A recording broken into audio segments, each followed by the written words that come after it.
I'm Stephen John Drew from the official GonnaGeek.com show, a weekly geek news podcast that is a part of the Gonna Geek Network, just like the show you're checking out now. Shows on the network are individually owned, and opinions expressed may not reflect others. Find other awesome geeky shows at GonnaGeekNetwork.com. Stand by for a brand new episode of All Things Good and Nerdy. Good morning, everyone, and welcome to episode 433 of the All Things Good and Nerdy podcast. This is recorded live on Sunday, January 17th, 2021. I'm still getting used to this whole 2021 thing. I'm Chris. Joining me today, I've got the usual gang of suspects. We'll start first with Mr. Anthony Bachmann. Welcome to Button Shit. Button shit? I mean, I guess I can push some buttons. I mean, is that what we want? Is me to push buttons? So no, the first thing you said was, I got to find the right button shit. Oh, yeah, nobody heard that on the recording, though, so... That's why I made sure they did by calling this episode Button Shit. That doesn't really matter. Okay, but we also have today Mr. Willie D. Nelson. This guy's creepy. Yeah, I'm creepy. Sorry, you were just doing the whole freeze frame thing, so I figured I'd hit a button. That was the first Willie button I found. I mean, I guess if you prefer, I could go with... oh, crap, where'd we go? Oh, there we go. Here's your favorite one, Willie.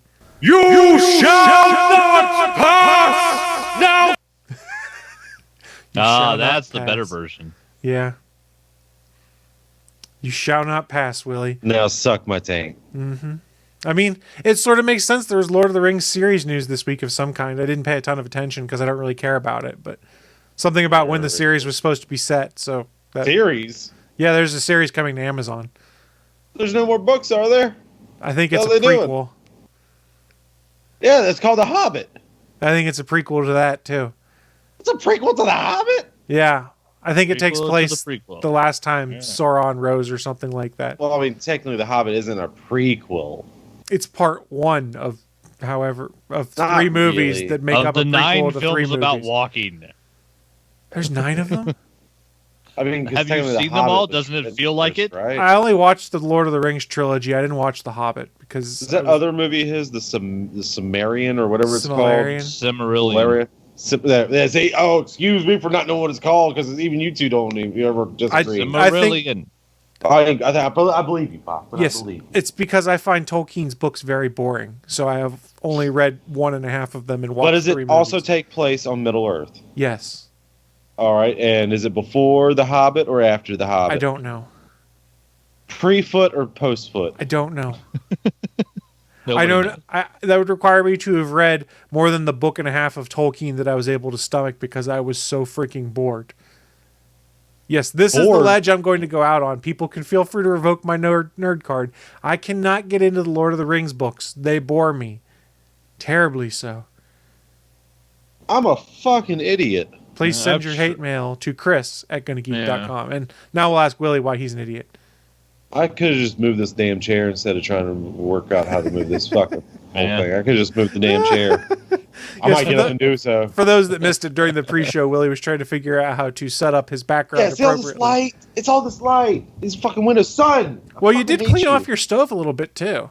Shh. I have that same stove upstairs. Shh. We're stove buddies, Willie. You want to be Eskimo Brothers? I had that same microwave too, but mine died, so I replaced it. Do you have any cute exes? You want to be Eskimo Brothers? I think most of my exes are married now, so feel free. Happily if you married? Want. I don't know. That would require me to be really in the know as to what's going on. All right. Crotch shot coming in. Ah, crap. Dear Lord, dear Lord. Willie's moving his chair live on the air so that he can better be in the zone for podcasting. We're so professional, we get our staging figured out before the show, not after the show. hey, Or And excuse then me, we do during it the show. during the show. During the I show. was an idiot and just didn't do it right, so it's on me. What? What do you want, Willie? I can't a cookie, deny that. God damn it! You want a cookie? What kind of cookie do you want? Like an Oreo? Oatmeal raisin. I'm a madman. Do you want it to be chewy or crunchy? I want to chew for days. I like chewy oatmeal raisin cookies, the soft, chewy ones. That's why I was asking.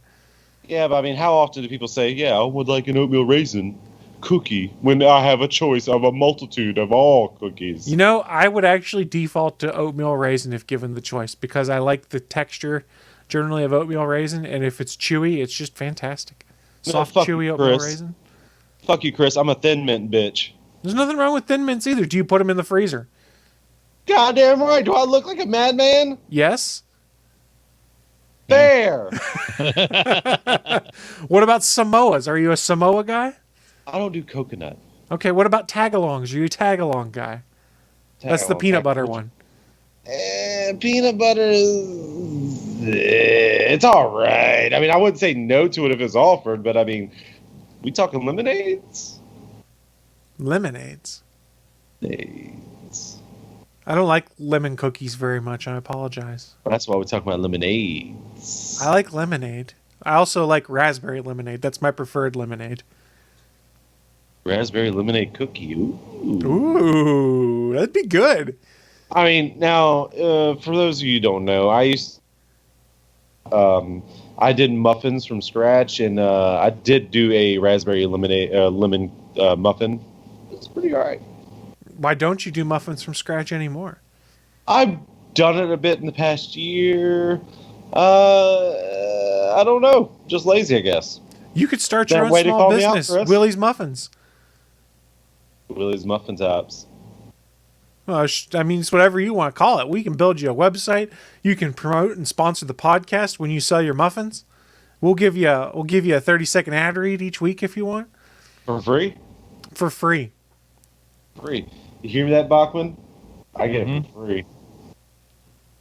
Well, I mean, I I want heard. some muffins, but I'm beggars can't be choosers. I don't have it. I don't put any preservatives in there, so let's see if they're good by the time it gets to you. See, this is how we test Willie's small business, is by having him provide us muffins to see how they transport in the mail. Don't use USPS because it will definitely be stale when it gets here. They're still backed up. I'm going to have that tracking number, baby. Tracking number that doesn't work until it's delivered at your house, as I found with most tracking numbers with USPS. Well, I was talking about FedEx. but, Okay, fair enough. I don't mind the FedEx. DHL. I don't mind the FedEx. They deliver me a box every week with my HelloFresh stuff in it. They do good. We have no promo code, or I'd give you guys a promo code, but I will say this. If anyone wants to try it, I have like 4 free boxes to give out, I think. Now, So hit is me it up. one package for one meal? So the way the HelloFresh stuff works is I get a box. Inside that box... We're sponsored. Yeah, let's do Yeah, it. I wish we were. But if they want to sponsor us, please feel free. I don't want you to get into it. Like, is it just one? Like, how many meals do you get in that one box? I Well, get I'm 3 asking meals much. in the one box that I have to. Let's not fucking give them ad unless they want to pay us. I get 3 meals. All right. Fair enough. 3 meals. Each one's packaged separately in a paper bag, and each paper bag contains all of the ingredients you would need that is not like the meat or the protein. The protein is then in the bottom of the box, vacuum sealed between 2 ice packs. So you put the protein in separately in the fridge, and those bags you toss in. So you open the bag, everything you need's inside the bag, and you go to town. It's pretty easy. I'm sorry. How do you eat your meals? You go to town on it? Okay. I'm a fat man. Of course I go to town on my meals. There's some jokes here because we were talking about bears. There's a couple of jokes probably in there somewhere. I was saying something completely innocent, and you tried to turn it. That's all I'm going to say. Normally it's the other way around, so I actually get a pass. No, you don't get a pass. You got to live with your shame. I do every goddamn day, you son of a bitch. Okay, I should have realized that as I said it. You dumb bastard. I kind of want to clip Willie just saying "you dumb bastard" to put on the soundboard. No, fair enough. Fair Can you enough. repeat it, do it better? I can fucking No, do no, that. no. Well, It's we'll do more, that post-show. it's We'll more do it organic the post-show. way it turned out. Yeah, you're right. It's right, more you're organic. Right. Fuck it, we'll do it live. Fuck it, we'll do it live. We are live, aren't we? Oh, fuck it, we are live. Shit, we are live. I don't know what to do other than hit the button. Live from the ATGN studios on the internet. It's the news of the week.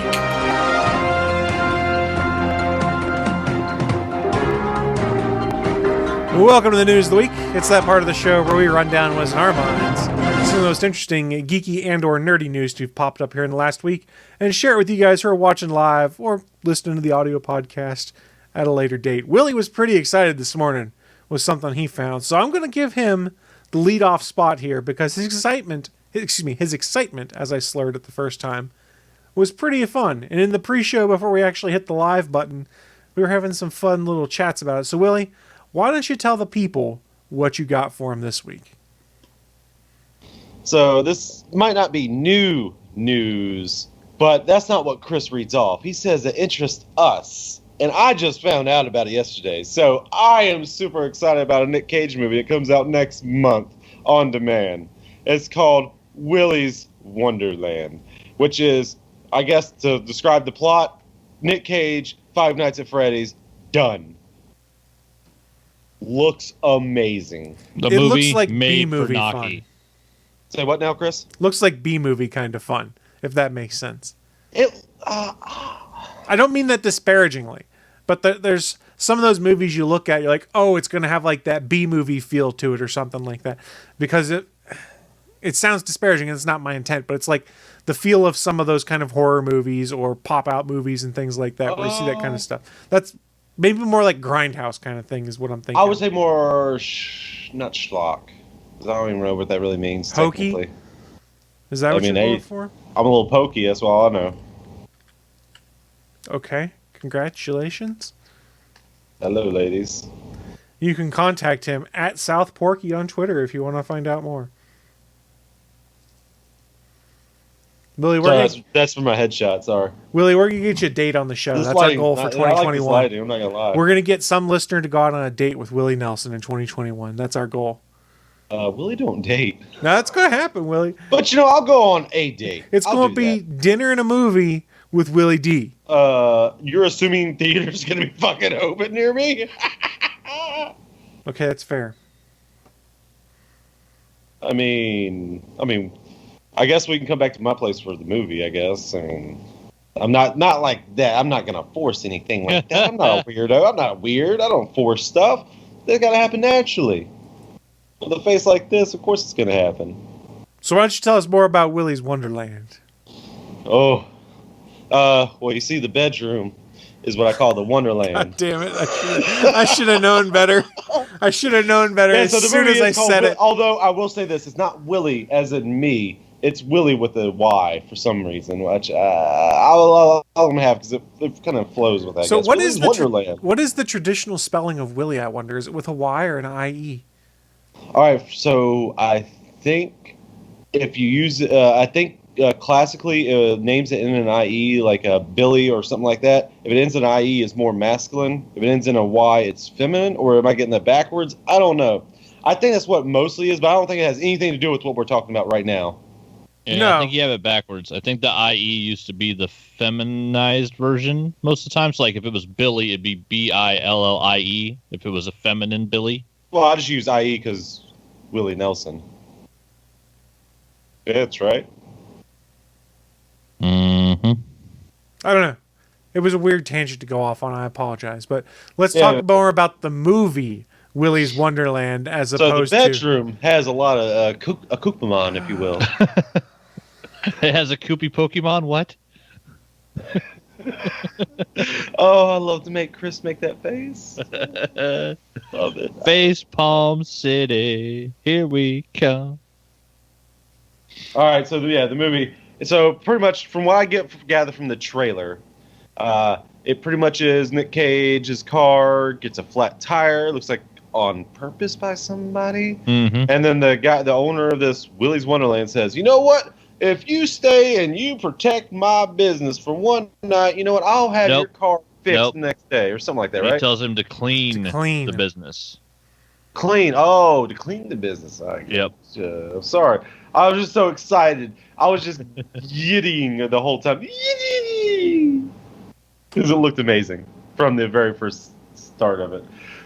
So, yeah. So he has to clean, and he damn well does that in the trailer. So these people come in and they say, "These things are trying to kill you." He's like, "Quiet. Scrub, scrub, scrub, scrub, scrub, scrub, scrub, scrub, scrub, scrub, scrub, scrub, scrub." Oh, it looks good. I don't think he even speaks in the entire trailer. No, in the trailer, he doesn't say anything. Really? Mm-hmm. So he's the silent protagonist, a la Japanese RPGs. Sure, I'm sure it went that deep into how He's they're doing Link. things. in any Zelda game. He does also beat the hell out of an animatronic ostrich, I think it was, with a pool cue or something. It looks like you would need 2 people to beat up an ostrich like that. Bachmann, you're supposed to have me on here. No, not You're supposed talking to say ostriches. allegedly. You're supposed to say allegedly. Not talking ostriches. Not doing it. It had to have been a sick ostrich. A sick animatronic ostrich. I mean, it's sick already because it's trying to kill people, right? That's true. So, yeah, this movie, I cannot wait. February 12th. Coming out. It's going to be a day one purchase, and I'm probably going to be watching it multiple times with multiple people because it looks like it's going to be that damn good, and I don't care. Mandy was not a movie you could rewatch over and over again, even though I have seen it probably 3 times. Whew, I need to watch it again, 'cause you can rewatch the last half hour, the good part. Thank you. That's what I said. I mean, I do like it, but that first half is a little too art housey for me. The first 45 minutes of that film is art house bullshit that should have been a 7-minute intro.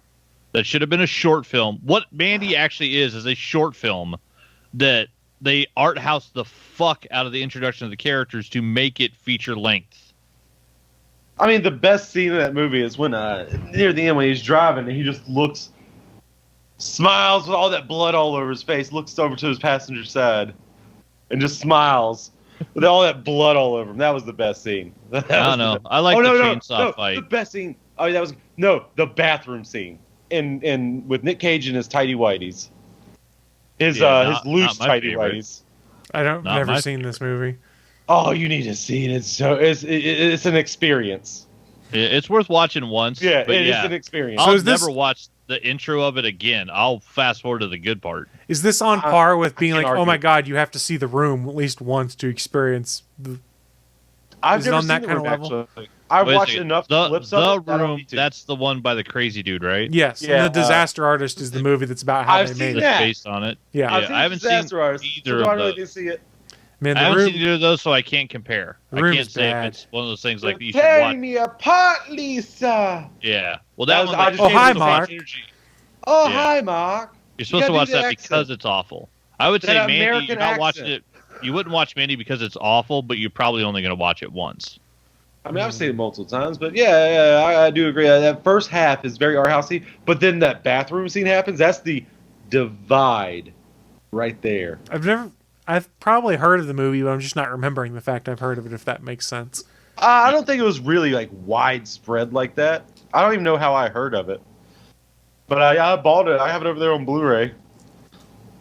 I'm pulling it up on IMDb, I'm curious. Mandy caught a pretty big buzz because I think like Kumail Nanjiani talked it up online. Oh, okay. A couple other like celebrities that are really into film like gave it some buzz. So like there was a reason like it got picked up and put up on Amazon Prime. Like All right. So yeah, I it set the caught some buzz coming out of the independent film circuit. Yeah, so I said the bathroom scene. That's classic Crazy Cage. 6.5 out of 10 on IMDb so far with 63,000 ratings. The enchanted lives of a couple in a secluded forest are brutally shattered by a nightmarish hippie cult and their demon biker henchmen, propelling a man into a spiraling surreal rampage of violence. Chainsaw fight. That's Okay, I mean, I'm sort of in with that. all right. Yeah. Yeah, like I said, the bathroom scene is just Nick Cage in his loose tidy whities drinking and going crazy. And I think if you go into it knowing that like the first half of it is art house bullshit, it's just the director trying to show off. Ooh, I went to film school. Look how cool I am. Okay, I'll be honest. Just ignore that. Like then it's not a bad film. The short plot summary they show, or the short storyline blurb they give on IMDb, makes it sound more interesting, saying taking place in 1983. Whoa, why'd my page scroll? Sorry, my page scrolled for some reason, and I didn't lost even notice the time frame. Taking place in 1983, Red is a lumberjack who lives in a secluded cabin in the woods. His artist girlfriend Mandy spends her day reading fantasy paperbacks. Then one day she catches the eye of a crazed cult leader who conjures a group of motorcycle-riding demons to kidnap her. Red, armed with a crossbow and a custom axe, stops at nothing to get her back in my screen. Oh, that's a badass axe. That's a badass axe. Stops at nothing to get her back, leaving a bloody, brutal pile of bodies in his wake. Oh, he's covered in blood. Interesting. Okay, It is worth a watch. I might But be Chris, sort of You're interested not in it. watching that before Fifth Element. I am going to watch it before Fifth Element now. Just You to F son with of you. a bitch. Of course he is. Yeah. Why do you hate us so much? Why do you hate yourself this much, Chris? I don't hate myself at all. You hate yourself. You're showing that by not watching The Fifth Element. I don't It think is that true. It's means a I little bit hate of myself. self-hatred. I think it means I think it by means not Bachmann. allowing yourself the joy of Lilu Dallas Multipass, you are showing that you partially hate yourself. Chris, even Bachmann is agreeing with me. And Hell I has hate it. frozen over. must be a cold day in hell today. Is all I can figure. It's kind of chilly. Yeah. I mean, I hear it's cold in Hell, Michigan right now. But you see, I live by one life motto right now: never do anything Willie suggests. Sounds like you're about to Willie. watch Mandy. Tell him not to watch The Fifth Element. No, because then he's gonna say, "All right, I won't watch it," because he's gonna be he's that bitch. He's that bitchy of an asshole. How are you bitchy of an asshole? It fits. Does it not make sense? No, it doesn't. I'm very confused. Bachmann. I got In this moment, he's being that bitchy of an asshole. So, Willie, which do you think is going to be better, Mandy or Willie's Funhouse or whatever, Playhouse or whatever? It is? Let me watch Willy's Wonderland first. Wonderland. Sorry. I got $5. Let me on watch that Willy's first. Wonderland. Because it looks like it has Just miles because and it's Nicolas miles Cage of fighting. heart. It's just I got $5 on the Wonderland being better because it's Nicolas Cage fighting animatronic creatures. He punches that ostrich. It's hilarious. It was pretty funny. Let's see. I'm trying to find out more information about Willie's Wonderland. I do want to say, I love you, James. You're fucking awesome. Thank you for sharing that with me. He's never going to see this, but I'm thanking him anyway because he's the one that posted it to me and told me about it. So thank you, Nice. James. Why don't you support your friends and what they do? It only had a budget of $5.5 million, so it's a low-budget film, which I'm not saying as a bad Nice. thing, but more just as to, I mean, does it really need all that much budget for what they're trying to do? I don't know. Yeah, Nicolas Cage inside of one set, couple exterior shots. Yeah, keep it cheap. If they turn around and make $10 million on VOD the first day, then they've already doubled their budget back. The storyline says it becomes an all-out fight for survival against wave after wave of demonic animatronics. Fists All fly, right, Chris. kicks I don't want to know land. anymore. I don't want to know Titans anymore. I want to go clash. as blind as possible. That trailer was enough. I didn't tell you anything different than what the trailer tells you. Wave after wave. I mean, that's a little much for me. A wave could consist of one person. A wave could be consisted of. For those on audio, Willie's waving at me right now. I'm waving hello. And Is it Bachman is me doing you're the looking worm for? with his hand. No, he's doing a wave. It's a wave. It's a sine He's doing wave, the- man. He's doing the Scotty Too The sine Hottie wave. It's worm. a sine wave. I can do the Scotty 2 Hottie worm. Oh! Thank you very much. Ho! Ho! There! Who does? Chris, smile at that, you son of a bitch. I wasn't huge on Scotty Too Hottie and Grandmaster not. Sex A.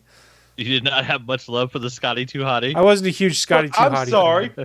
You got Rikishi dancing with that. And you're. What? After he ran over Stone Cold You're on Steve the wrong Austin. side of history, my friend. But he ran over Stone Cold with a car, and I could never forgive him for that. All right, first of all, that was forced. That was so Yes, I know. forced because who was supposed to do it originally? Triple H, What I is- think. Yeah, and they changed it for some fucking reason. I forget why. Because someone got injured or something. Like Triple H was injured, he had to be out or something. Something happened, so they had to change the storyline. And then all of a sudden it's Rikishi did it? Whoa. He did it for The Rock, I think, is what he said. I don't really remember it very well at this Oh point yeah, his in time. cousin. His cousin. Because by now who the fuck isn't a cousin? Who is not a fucking cousin to The Rock? I wish I was. You are. I am. Anybody He's in wrestling not. that's not Samoan is not a cousin to The Rock. If you're Samoan, then you're a cousin to The Rock. But what about your black side? I don't know if he has anybody on that side of his family that's in wrestling. Well, his I father know, I'm was, just but saying I don't it's a know. possibility. Is all I'm saying. Oh, it's a possibility, yes. But I believe all the people that are in wrestling that are related to him are related to the Samoan side of his family. I don't know if Rocky Johnson had like So who was this? brothers Roman and Reigns, sisters. Rikishi, what Yokozuna too? I don't know. Yeah, because he was fake Japanese. He was actually Well, Samoan, no, I and mean, they- but wasn't they he acted also like related to him? I like think cousin or so. something? And then the new Samoan tag team, The Usos. the Usos. Yeah, they're his like nephews. Wasn't the one who died too? The one with all the tattoo, Umaga. Umaga, maybe. Was it he Umaga? also? Well, also bear in Maybe. mind that The Rock's daughter is now in a And I'm developmental not deal with. stereotyping because of the race. I mean, I really think I heard that they were cousins to The Rock. I'm not just saying, because of what they are. No, Yeah, I'm it's not doing because that. The I wanna Rock's definitely grandpa- put that down. The Rock's grandpa, Grand Chief Maivia, High who was Chief what makes Peter the Maivia. the first generation of that family in pro wrestling. Like he had a bunch of kids. And actually, I just saw on Reddit that his character in Moana was modeled after his grandfather. Yeah, Yeah. So I pulled I up just an saw that. article on biography.com, which is Dwayne The Rock Johnson's family wrestling tree. there you go. So first up was High Chief Peter Maivia, who was his grandfather. The Wild Samoans were also akin to him. Excuse me. Rocky Soulman Johnson, his father, Rocky Johnson. Jimmy Superfly Snuka, I guess he's related to. I'm going to stop right there. His father, portrayed by The Rock, famously, and let's bring it back around to Kitty. On the '70s show. That Yes. 70s show. Yep. Well, The Rock Bring now it has. back around. Did you So you're a see? dumbass. To bring it back around, The Rock now has his own sitcom show coming up called Young Rock. That is Young about Rock like on The Rock NBC. over 3 different generations or 3 different eras of Yep. his life, as a comedy on NBC. I don't know if I want to see that because this just reminds me of Everybody Hates Chris and all those other ones. That's A fair. Life with Louie. Although Life with Louie is a great cartoon. Louie Anderson. So you were correct. Yokozuna is a blood relation. Fatu/Rikishi, you were correct there. Umaga, who was also known as Jamal at one point in time in the ring when he was teamed. with I'm not Rose and being Jamal. racist. I'm just using my brain for what I heard. Roman Reigns, I believe, is a cousin of his. The Usos, because they're Rikishi's kids. Okay, yeah, I knew He said that. I I'm couldn't not gonna remember take that whose one. kids they were. I remember, I knew they were kids of someone that was already in wrestling and a family member. So yeah, I knew the Usos were related. Yeah, Nia he said that. Jax is a cousin because she was a cousin to the High Chief, so they're distantly Yeah. related. Who's that? Nia Jax, she's Jax. a female wrestler on the roster right Is that Yeah. is that the big girl? Yeah. Like the, Yeah. Yeah, Oh, awesome. yeah. Yeah, she she's always seemed buff. cool. Yeah, that Yeah, chick that's why I meant. That's why. that chick's a badass. Yes, according to this, 6'270" is what they have her listed as on this article. 6'2". 6 And a foot and 7'0"? 270 pounds. I know. Oh wow, she weighs more than me. No, I'm not saying anything. I know. I wasn't saying I'm just anything. amazed. Like, I mean, because muscle is a lot more dense. Because I pick people up that are fat. I pick people up that are muscular. There's a difference. You can Mhm. feel it. That density. You can feel that density when you pick someone up. Yeah, the shame of it is Nia Jax sometimes botches in the ring fairly spectacularly. Yeesh. Maybe she's getting better. I haven't watched a ton of WWE product though in years. Wait, who? There's no point because Wait, AEW exists. Nia Jax. I thought she's out of there. No, she's still in the WWE. Maybe I'm thinking of someone else. Maybe I'm thinking of someone else. I don't know. I don't know. Nyla I mean- Rose is a different I'll be person there you might with be you. thinking Fuck of, but WWE. she's Let's in all go to AEW. AEW. I'm agreeing with it. If you want to watch wrestling, watch that. No, no, Fuck no. WWE. Watch what you want. That's what I say. I mean, No. Fuck Vince McMahon. well, I mean, Vince McMahon's an asshole. Mm. Yeah. So don't give any more money. Look, if you like He to watch, has enough. if He you has like to watch plenty. professional wrestling, there's tons of options out there. There's Impact, there's AEW, there's Ring of Honor, there's NWA, Give there's New insurance Japan. to your superstars. God damn it. That's why Wait, you work Impact, for AEW. that's where that Don Callis prick is, right? Fuck him. I'm not watching his show. Kenny Omega was just on the pay-per-view last night. I know. Kenny stole the belt and took it to Impact. Fuck those guys. Kenny Omega is the best bout machine, man. Best watch your mouth. He is the best bout machine. Willie's like, I don't know what these guys are talking about. Nope. Willie, you should join us in watching AEW. Then you can join That's in on true. these conversations. Wednesday nights on TNT. I still have to Does it watch come on this week's Hulu? episode. I don't think it's on Hulu, but I'm not sure. No. I have to watch it don't on have Sling. TNT. I don't have cable at all. Mm. I've never had cable ever since moving out, and I'm happy for it. But you're missing AEW Dynamite on Wednesday nights. Sure you are. The greatness this is John Silver being Johnny Hungy. And I will continue to The miss good, the bad, and the hungry. The good, the bad, and the hungry reunite this week for -1's birthday. what you hungry for. Nice. I'm hungry for apples. Oh, speaking of which, right over there, this little box right here.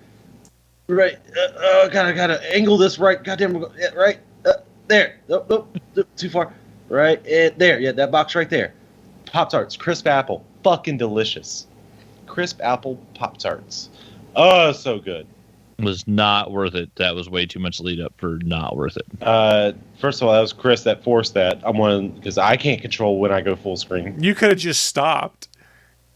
Yeah, but you made me full screen, so I had to do something. Is that how it works? For those on audio, Willie's giving a little dance right now. And we're off that. No more Willie on screen because nobody wants to see what's happening right now. Nobody whatsoever wants to see what's happening right now. And thankfully, because I control the camera, you don't know that. Everyone who's watching live doesn't have to see it. It's a good day. I'm rebuttoning up my shirt. It's a good day. I'll go next. Audio listeners, you missed some goodness. So did the video viewers rather. They didn't see it either. Oh, they got a little glimpse. Put it back up. Look, it's all back up. So put it back up. I don't trust you, Willie. I don't trust you one bit. I'm just kidding. All right, let me go next with my news story here.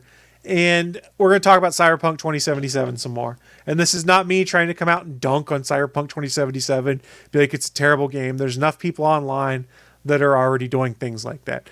I will say again what I said before. I put almost 70 hours into it. I had fun with it. The game was glitchy, but I was fine with the experience that I had. There are other people that were not. But Jason Schreier, who used to work for Kotaku, I believe, who now works for Bloomberg, has been doing a lot of research, talking to sources at CD Projekt Red to try and kind of find out what happened and why the game was so buggy, why it was so delayed, what the problems were they had. And he kind of got some background on that I wanted to bring up here because it's starting to show a trend we might be seeing in the game development side of the house, or game development industry. And I guess we'll start with what the lead is in this article, that CD Projekt Red's full development of Cyberpunk 2077, it didn't actually start till 2016.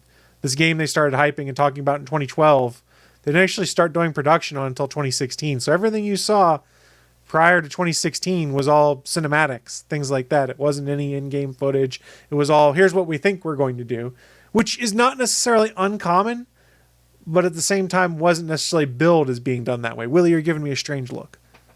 Why? You just go on. That makes me a little upset. Well, you're going to be a bit more upset as we go on this one, I think. As soon as my mouse comes back under control, because things are going crazy. Okay, so like I said, the game was announced in 2012. Full development didn't begin until 2016. Jason Schreier interviewed more than 20 current and former CD Projekt Red staff members, found the game was plagued by unrealistic deadlines and technical issues. The company, quote, hit the reset button on the game in 2016, but a demo of Cyberpunk 2077 showed at E3 in 2018. Guess what? According to this report, that demo was basically completely fake. It wasn't representative of what was being done in the game. It was something they mocked up to show off at E3. Lovely. Which kind of makes sense when you go and look at that demo from 2018. Some of the things they were showing in there, you're like, oh, that's going to be really cool. Doesn't exist in the game. Like wall running, like using your mantis blades to stick them into the wall to hang on a wall before you drop down on someone. Do things like that. So, Black Panther style? Black Panther like style. Like in Civil War? Yeah. They continue and say the development also suffered from the impact of the COVID-19 pandemic. Programmers on the PC version and testers in the console version worked completely separately from each other. In the months coming up to the launch, they worked long crunch hours, which has been widely talked about after they said there wouldn't be crunch hours associated with it. It's pretty much been a mess, and this didn't have what I thought it was going to have. There was more stuff. I actually read the game itself, the article itself. The problem is I only get free reads at Bloomberg a month, and I already used up all 4 free reads, so I can't get back to the actual Bloomberg article itself to get to it. Who are the fucking fascists that say we can't get our news? God, a lot of the people have Bloomberg, you fascist. So some of the other things that actually came up when I read the article, though, and I can't read direct quotes because I don't have them here, but I'll do my best on remembering what they were, is that this game started and was announced while they were finishing up The Witcher 3 and things like that. Now, one of the things that got said whenever there were issues or difficulties is, hey, we did The Witcher 3, we'll be all right, or something to that effect. Which, if you remember some of the things that happened when Mass Effect Andromeda came out and Anthem came out and was problematic, it was, hey, we've got the BioWare magic, we'll figure it out. So We'll be all right. We'll be all right. So we're seeing a similar problem here, which is they didn't really have a great idea of how they were going to implement something. They had some ideas on the wall. Management interfered, changed things around, changed deadlines, and they were relying on the BioWare magic or the Witcher 3 magic to get them through. And it didn't work. I think... I mean, it's totally fair to say it didn't work on Anthem and Mass Effect Andromeda. Now, Mass Effect Andromeda, they've made it much better with some of the fixes they put into it, but still, it's flawed. And I think Cyberpunk 2077, same case. It's a broken game now by the time they get some of these patches out. They put their schedule out for what they're expecting. There's a big patch in January, big patch in February, and then they started putting a loose timeline for a bunch of other things. I think it will be a better game, but guys, it's just a mess. And I'm trying to find Jason Shire's tweets that I had marked because those would also be helpful for this. And I'm failing miserably. No tweets for you. I know, right? Well, while you're looking for that, I do have a story about why Cyberpunk 2077 pissed me off just Friday. Why is that, Willie? Well, technically, it's not Red's fault. I was in Best Buy. Some fucking reason, and I walked by this and they had a steel case for Cyberpunk 2077 for $20. I was like, why is this so cheap? It has the actual game in its normal case right next to it for a full $60. And then I picked it up. Oh, it's not even cellophane. I open it up, $20 for a fucking steel case for the metal nothing case. in it. Best Buy's notorious for that. $20. Who are you fucking idiots buying this shit? I'm sorry to call our viewers idiots if you do that. If you don't do it, congratulations, you're a fucking idiot. So now that you mentioned that, I got back to the tweet thread. No, you're good. The tweet thread, sorry. and I wanted to bring up some of the stuff that was in Jason's thread. And we'll start with what he'd written in the first one. What went wrong with Cyberpunk 2077? Interviews with more than 20 current and former CD Projekt staff paint a complex picture. Unchecked ambition, technical woes, unrealistic deadlines, and above all, one belief. We made The Witcher 3. It'll work out. So that's something that we also saw happen very heavily with BioWare, which was BioWare magic will pull us through. Because, in all honesty, it did on Mass Effect 3 and things like that. What about Andromeda? Well, Andromeda was part of the problem, is that they were... What about Anthem? Did it pull through? Nope. It got better, I guess. So I want to read some stuff out of his thread. He said, devs at CD Projekt said despite promises that crunch would not be mandatory, they felt pressured to work overtime on and off for years. I can't share all the stories, but there's one on the record that explains why it's infuriating. And when they talk about this one on the record, the guy says, there were times I would crunch up to 13 hours a day. A little bit over that was my record probably. And I would do 5 days a week working like that. I have some friends who lost their families because of this same sort of shenanigans. So 13-hour days, 5 days a week. Yeah, that's not sustainable. And then there's other folks that mentioned... Let's not put all the blame on them, too. The blame's on some of the fans, too, for the death threats and everything, for delays. Yes, that's it's a separate on them thing as here. well. Management sets the deadlines. But those people. All right, management sets the deadlines, then moves them, which then drives crunch. And remember, CD Projekt Red's... I don't know if CEO is the right term, but the guy who oversees CD Projekt had pretty much said there will be no crunch with Cyberpunk 2077, which has been kind of debunked. There was tons of crunch, and there was other parts in the article I remember reading now where people had gone, hey, you said there wasn't going to be crunch. I can't work crunch right now. I've got something going on. And then they'd get the guilt trip of, well, if you can't, then someone else is going to have to make up these extra hours that you can't put in. So there was stuff going on. Continuing in Jason's tweet thread, he said, Anthem's developers talked about BioWare magic, an unwavering belief that with enough hard work and crunch, their games would come together. CD Projekt was similar. When asked about the unrealistic deadlines, directors would say they'd be fine. They made The Witcher 3 after all. Crunch should never be a go-to word that any studio says. No, but what the problem is that the project managers publicly state that there won't be crunch, and then they make changes, change deadlines, and then force the developers to do the crunch anyways, and then they just don't publicize that. And then when it's found out later, like, people get mad, but people still bought Cyberpunk. Like, nobody said, you know what? Because they made those developers crunch, I'm not buying that game that I've waited 10 years for. Nobody did that. And so if you don't speak with your wallet, these companies are going to keep doing it It's how the game over and industry over and works. over again. No one doesn't Yeah. buy a game because of crunch. Let's be honest here. No one goes, I don't want to play that game because the crunch happened with it. So then it's a self-fulfilling prophecy. It's, people keep buying it, so we need to keep crunching to get these out sooner, which is what we saw with Mass Effect Andromeda, what we saw with Anthem, which was they kept changing the mark as to what they wanted to do. And when you go and look at Anthem, it was like 18 to 20 months worth of work that was actually done on developing the code that is the game that came out because they kept getting redirected by management.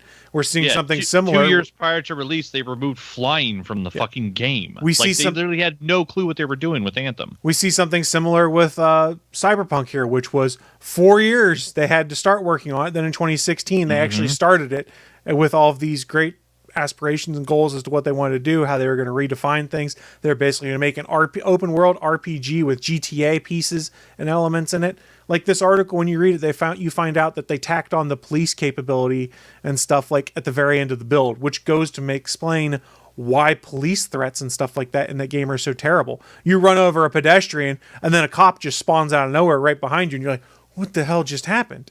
And how if you want to run away from them in GTA, you got to be smart. You got to bob and weave and go down streets and kind of hide. In Cyberpunk, if you want to run from the cops, just floor it and go straight. Eventually, you'll get far enough away that they just stop following you. No joke. I mean, that's some of the stuff that we found out was going on in that game because evidently it was tacked on at the end. And it was one of the things they touted was this policing gang system in Cyberpunk 2077 that was, you'd have a reputation with both the police and gangs that would influence your gameplay. You don't really have that in there. That's not to say that's good, bad, or whatnot, or indifferent, but that was some of the stuff that was talked about. And there are a lot of folks who are far more bothered by the final product they got. But I think those are also folks that in 2012 got super excited, and this game has always been something they were waiting for. And CD Projekt Red did a very good job of continuing to ramp up the hype, and then to also use social media to rip on some of their other competitors on some of the stuff that was going on similar type games, and then came out with a game that is not what was promised. Now, can you have fun with it? Absolutely. But if you go back and look what was promised between like 2012 to 2016, when they started hyping up what this game was supposed to be and the world was supposed to be and everything they were going to build up, that's not what this game was. Again, let me reiterate, that doesn't mean you can't have fun with it. But if your expectation is you wanted what they originally talked about, you're going to be disappointed. And there are some folks that really are, and they make really good points. And if you want to watch a really good review that kind of discusses this, there's a channel on YouTube I watch. It's called Beat 'em Ups. It's by a guy by the name of Woodhawker. And he did a 40-minute review on Cyberpunk 2077. He recorded his own musical single that was basically CD Projekt lied to us. It's actually pretty catchy.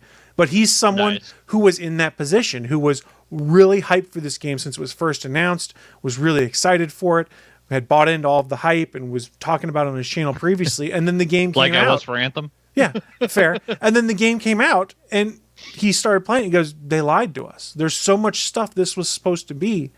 It's not that. And I think maybe that's why I look on it a bit differently than some of these other folks, which is I'd watched the trailers and stuff like that, and I'd caught some stuff here and there, but I wasn't one of those folks that was devouring every bit of content I could on Cyberpunk 2077. I'd seen some trailers and said, hey, this looks pretty cool, I want to play it, and kind of went into it that way. So my expectations weren't necessarily as high. Yeah, I went with him just because of the clout that The Witcher 3 got. So I was like, all right, this everyone praises this company, so Witcher 3 only got to play a little bit of it. Let me try some of this Cyberpunk. And so I want to be a Cyberpunk. I think it's fair to say I want a big old dick. There are a lot of people that played this game because of The Witcher 3 and what the end state of The Witcher 3 was, because I didn't pick it up until after they'd patched it and put all the DLC and stuff out for that, which I guess is a very different experience from when Witcher 3 launched originally, which was also buggy and glitchy and had issues. Now, I think it was Wood brought it up in his Beat 'em Ups video that he did on it, that The Witcher 3, though, you could see the bones for what would turn into a deeper RPG experience. And he argues that as you play Cyberpunk, you can sort of see that those deep RPG elements, there's really nothing built to make that happen in Cyberpunk. So like a lot of these things that were promised early on, I don't know how you would patch those in or add them in without redesigning a bunch of stuff behind the scenes. Because it seems like it's just kind of an empty shell that has a basic script that things follow. DLC updates? But you can put DLC to add additional content, but that doesn't allow you to necessarily change the logic of how the game works. I guess the argument he was making there is a lot of these things are predicated on like the gang system, the cop system, and things like that. How do you fix that unless you completely redo it? Because that's what's baked into the skeleton of the game. And he does a much better job articulating it than me, because he's able to spend 40 minutes talking about it. He'd written out a script and worked his way through it for days and days. And he's a really good YouTube channel. Go check it out if you like to watch video game reviews. Does a lot of Switch stuff, but it's really good content. But I tend to agree with him. After I watched his review, I understood a bit better where other people's frustration came from, because if they were excited on that same level as him, yeah, it totally seems like they lied to you, because you did not get at all what was promised. I think the bones are there to turn it into something that's a bit more interesting, a bit more fun, but I don't think it'll ever turn into what it was originally announced to be. And I guess that it's normally okay, but when you kind of keep doubling down over 8 years that this is what your game's going to be, and don't really course correct until the very end, where you start saying, oh, we took out wall running, oh, we took out such and such. You've built up 8 years of hype, and there's bound to be disappointment. And it sounds like, when you go and read this article, if you want, you can get on Bloomberg and read it. They suffered from the same problem we saw with BioWare and EA, which was they couldn't quite figure out what they wanted to do with it. Management said it has to come out by this time. Management didn't really give that much, so they crunched. They tried to get it out as best they could, and it wasn't ready. So it came out, and it was a bad experience. And Anthem and Andromeda came out, and they weren't great, but at least they didn't get delisted from the PlayStation Store or get a warning put on them on the Xbox Store as to it being glitchy and broken. And supposedly, if you go and read the transcript of the video that the lead at CD Projekt put out, they're going to commit heavily to these first two big patch updates, getting it working properly on previous gen baseline consoles, so your PS4 baseline, your Xbox One baselines. They're going to put a lot of time into that. And they kind of spun their excuses as to why it didn't work on those consoles, saying that they focused primarily on PC development, thinking it'd be easier to then step back and make it work on the consoles, which wasn't the case. So we do have another game that was in a similar situation. It never got delisted. No Man's Sky? Yep. And the problem is everybody's trying to be No Man's Sky, and everybody's falling short. Well, I mean, No Man's Sky fell short of itself when it first came out. Let's not kid ourselves. That is true. And they took 2 years of taking shots to the face before they were able to, because people just kept punching and punching, and they were just sitting there like, wait, we've got you, just wait. But in saying that, that's the thing, they're also not a AAA studio. True, they're a small studio. So but Hello Games, I'll give them that. Yeah, Hello Games had the thing where they promised the world. They came out with a game that fell extremely short of it, and they said, you know what, we're going to keep working on this until we get it right. And they did. Eventually, the game that they put out was exactly what they promised. And I still love it. It's an amazing game. The problem is that now you have these giant studios like CD Projekt Red going, oh, we can just follow that example and put out a half-ass version, and then eventually deliver what we promised 2 years down the line. But here's the thing. Everybody will be fine with it. I don't know that they'll ever be able to deliver what was originally promised with this game.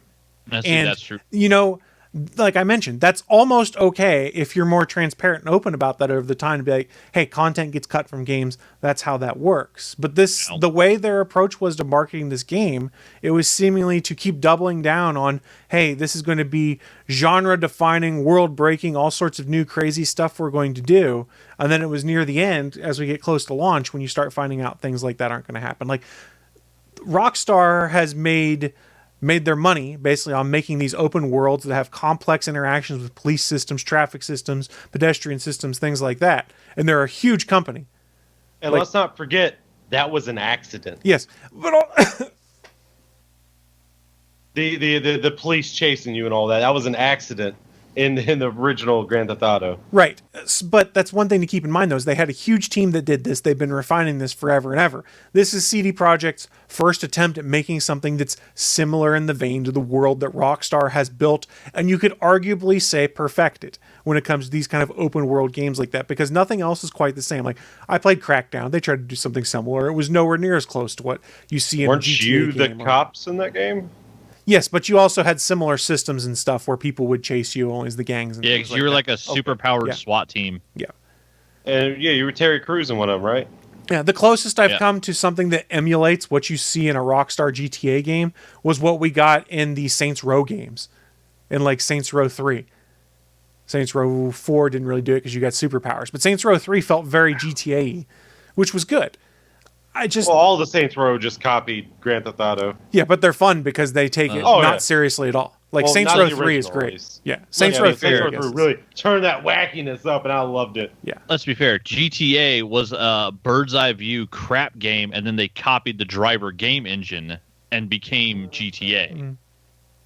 They didn't actually invent shit anyways. They just did the Apple thing like, oh, wait, these people did it that way. Let's do that and try to do it better. Right. So why I bring us on that tangent though? Rockstar Steve Jobs, Yeah, sorry. Rockstar is Steve Jobs. Why I black brought us turtleneck and all. exactly. Why I brought us on that tangent though was because this is something that Rockstar has developed over multiple games, has a huge team that supports. CD Projekt's team in comparison was very small. So they're trying to build a Yeah. GTA-like world that they were going to try and make better than what Rockstar has done, in addition to bolting on RPG elements and shooter elements and things like that. There were so many different pieces they were trying to put together to make this new genre-breaking, redefining game that none of it really turned out. And like there's pieces that are really fun in that game, but you see where they're then tacked onto something else, you go, oh yeah, that didn't work very well. Like some of the stuff they promised was like car chases and stuff where gangs would chase you through the streets and you would have to like fight your way through these gangs that don't like you because the reputation system said they wouldn't because you'd done a bunch of missions against them. I only had gangs chase me when I was running away from a mission, and then never again. I could walk up to them and they wouldn't care after the thing's cleared. Stuff like that. Yeah, which means you don't have a rep. Right. So there's things that were promised that didn't happen. And again, I've enjoyed it. I thought I got my fun out of it. I will revisit it when they put out some of the DLC and the next gen upgrade. But I understand where the problem is. And it is a problem that we are starting to see across the industry more and more, which is we're going to rush to get this out because we're going to rely on a combination of crunch, talent, and our reputation for having done stuff like this before to bail us out. And that reputation is not quite enough anymore. And then your company gets a black eye. Let's be honest. CD Projekt's got a pretty big black eye out of this right now because their game got delisted. A bunch of people returned it. And there's an overwhelming surge of negative press. The same thing happened to BioWare with Anthem and then to a lesser effect Mass Effect Andromeda. Mass Effect Andromeda is not as bad as people say. Its problem is it has to deal with the hype that was built up from the original Mass Effect trilogy. And it was hard to live up to that. But it is No, but they got hit for that worse than Anthem, didn't they? I don't know, man. I think Like, the that Mass was the Effect first fans one, people like, I think the Mass Effect fans were more vocal because it was an established franchise, whereas Anthem was something new, and Actually, there was the yeah, I initial think the- outcry, and then yeah. it just died off. Actually, yeah, the I think they outcry were- over Andromeda was bigger just because Mass Effect had such a huge fan base, where Anthem had a bunch of hype going into it, but nobody was like, there were no Anthem fans until Anthem came out. And then when it came out, a bunch of people were like, oh, this is not really what we thought BioWare was going to give us. Actually, weren't people more angry about the ending to Mass Effect 3? More vocal about it, at least? Well, yes, but that was also yes, and the reason that was Just is the because ending. that was the hype of 3 games built up into that, and I think Yeah. that hype was overblown. And your I was color choice. Yeah, I was disappointed by the ending. It's better with the extended cut when they put it on there, but it's still problematic. And the new Mass Effect game may end up retconning some of that. Who knows what's going on? I But will this- give them, at least they did a free download for the upgraded ending. Yeah. At least they did that. I will give them that. So it gets us to this interesting point where we're seeing all sorts of problems like that, but we're also getting all sorts of new games announced or coming soon that people are really excited for. Like Hitman 3 looks really good. And by all accounts, based off of Hitman 2 and the original Hitman and some of the other stuff, like IO has done really good work. And you haven't heard them kind of tooting their own horn on social media, stuff like that. So I'm hoping that one turns out. And I'm also curious because they also are doing a James Bond game now. Is the James Bond game going to have the heat-seeking suitcases from Hitman? Somehow I doubt that. 2.0. And then it was also announced that like Ubisoft's going to get to do an open world Star Wars game because the EA contract's no longer exclusive for Star Wars. So there's a whole bunch of new stuff that's getting announced. And then there's me over here going, man, we've gotten burned so much lately that I don't know if I should reserve my excitement. Because like I was also excited for the Indiana Jones game that was soft announced that I think Machine Games is doing, the same folks that do the Wolfenstein game. But now there's me who's gotten burned a few times lately on games I've been excited for and haven't quite delivered, going, man, I hope they do deliver. And then more in my mind, I'm also thinking, I hope they wait to put it out until it's ready. Yeah. Because that's Name one good Indiana Jones movie that's not a point-and-click adventure. I mean, you're not wrong.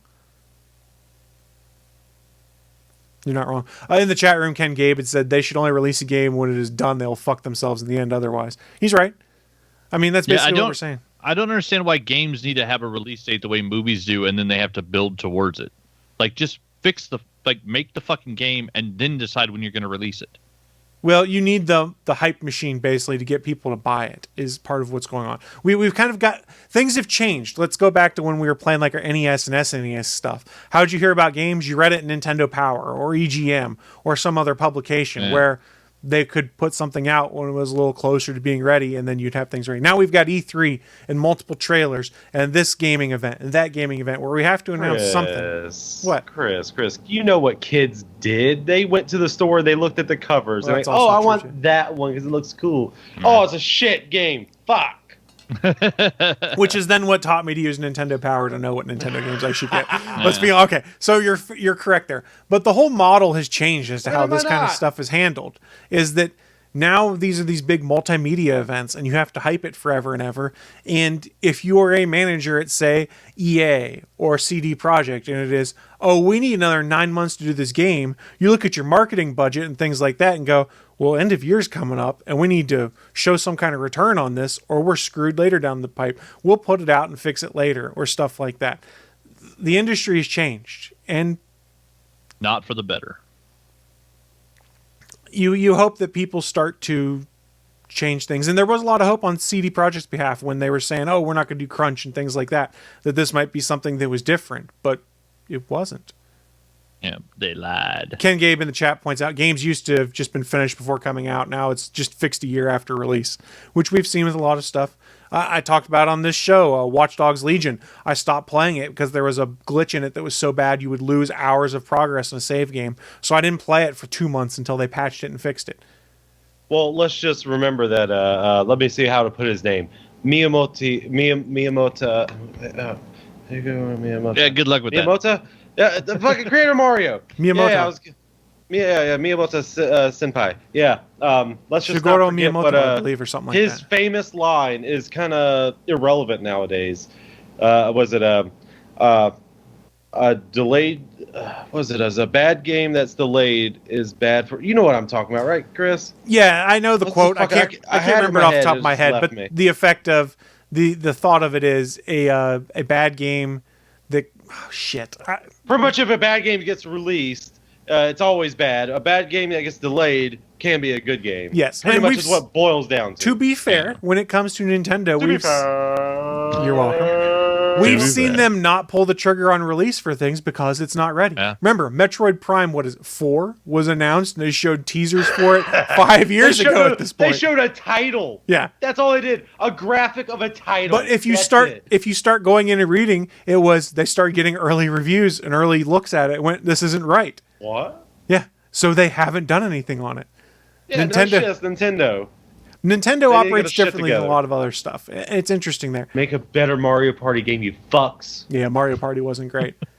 It was fun, but it was disappointing because it had less than what came before it. Ken Gabe in the chat room fixed the quote for us. A delayed game is eventually good. A bad game is bad forever. That was the quote. There Thank you you Yeah, for it probably watching was us struggle and taking pity on us to remember the full quote as we're both sitting there going, Me I know what it brain not is. good I just all can't get it time." out.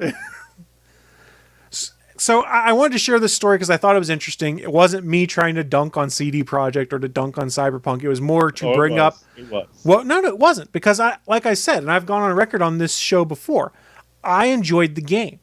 Did I think it was what it was supposed to be and promised to be? No, but I had fun with it. If I didn't have fun with it, I wouldn't have put almost 70 hours into it. I still haven't played any more of it. It's still fun. I'm letting those updates build up. Why not? Why not? Yeah. Well, the next big one I think is supposed to come out this week. I mean, I pretty much. I think I'm gonna wait till I get the PS5. Why not? I'm already waiting to play a couple games. I'm waiting to play Miles Morales, even though I really want to play it. I want to wait to play on the PS5. Yeah, Miles is fun as hell. It's such a good game. You just got to find one, and that's tough to do. I want to know the story. Yeah, but the story's good. Yeah, and it's literally it's the Amazing Spider-Man game, which we all loved, which was so well made, and it's that just streamlined. Oh, do you want to literally just took it and streamlined it, and it's great.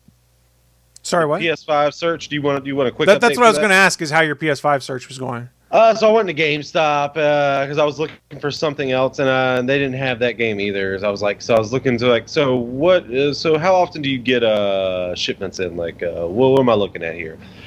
Well, right now you can't just go into a store and buy any game system, and I think that's everywhere too. Because when I walked into Best Buy, they had a sign out front that said, "You have to buy PS5s and Xboxes online only. You cannot come into the store buy them." Which is fucking stupid. And I was like, well, that fucks me out because I got cash in hand. I got cash. I wanted to give, but I can't because you're tying my hands together. This shit's break it free, bitch. Let's go. Do you not want my money? But part of their reason for doing that is to keep them from getting mobbed when people find out there's a truck that's come in or something like that. Yeah, with what, 3 of them? That's what it seems like all you get. But we've seen this before in previous console launches. The same friggin' thing happened. Remember when the Switches couldn't be found? No, not at all. What I do remember is trying to get a Wii. Yeah, I do remember that. Remember a Wii was impossible to find. Wii was impossible. Yeah. Switch was impossible for a long time. This is just how it happens with new consoles. The problem is it's exasperated a bit here by COVID-19 and the fact that the supply chains are impacted by it as well. Because I think it was an interview that I'd seen with some of the folks at Microsoft that was, we don't think you'll be able to just go into a store and pick up an Xbox till April at this point in time. I hope this is all right to say here and now. Damn COVID-19. I damn you to hell. Like that TV evangelist. I blow you away. If you remember that dude. Christmas of this year, I'll get me a PS5 and the $20 version of Cyberpunk 2077. That'll be my Christmas for 2021. Ain't nothing wrong with that. Nothing wrong with that. The game's fun. You can have fun with it. Plus, yeah. And if I wait a year, it'll be like, the 9th version of the PS5. So all the hardware bugs will be gone. By then, when I get 2077, there'll be 13 DLC updates to, download as soon as I put the disc in. As soon as I buy the game. So yeah, it'll work perfect, and the PS5 will run great. Yeah, and those patches aren't small. No. Wait, how come they don't do that? Like when they keep pressing them after the updates, why don't they just press it with the new updates in it? Because I think whatever master code they send to put on the disc is once they do it once, they stick with that one, and they never change it. I mean, you would think that would be a good idea at least. I mean, and let's be honest anymore. When you put a disc in your console anymore, all it really does is spin up, check to make sure there's a license, then reaches out to the Sony or Microsoft servers to download the most recent version of the but not much. But it still reads from the disc. I mean, I think Xbox does it download it to your system? It download. I think the last disc I paid attention where it did it. It took like 4 gigs of data off of the disc and then pulled the rest from servers in the cloud. Oh, to be fair. And Willie, they do the last disc game I bought. They do an updated version sometimes when they do like the PlayStation hits, or the gold, it becomes like Game of the Year edition ones too. Yeah, gold Game of the Year edition. When they do those, sometimes you'll have like all the DLC updates on the disc.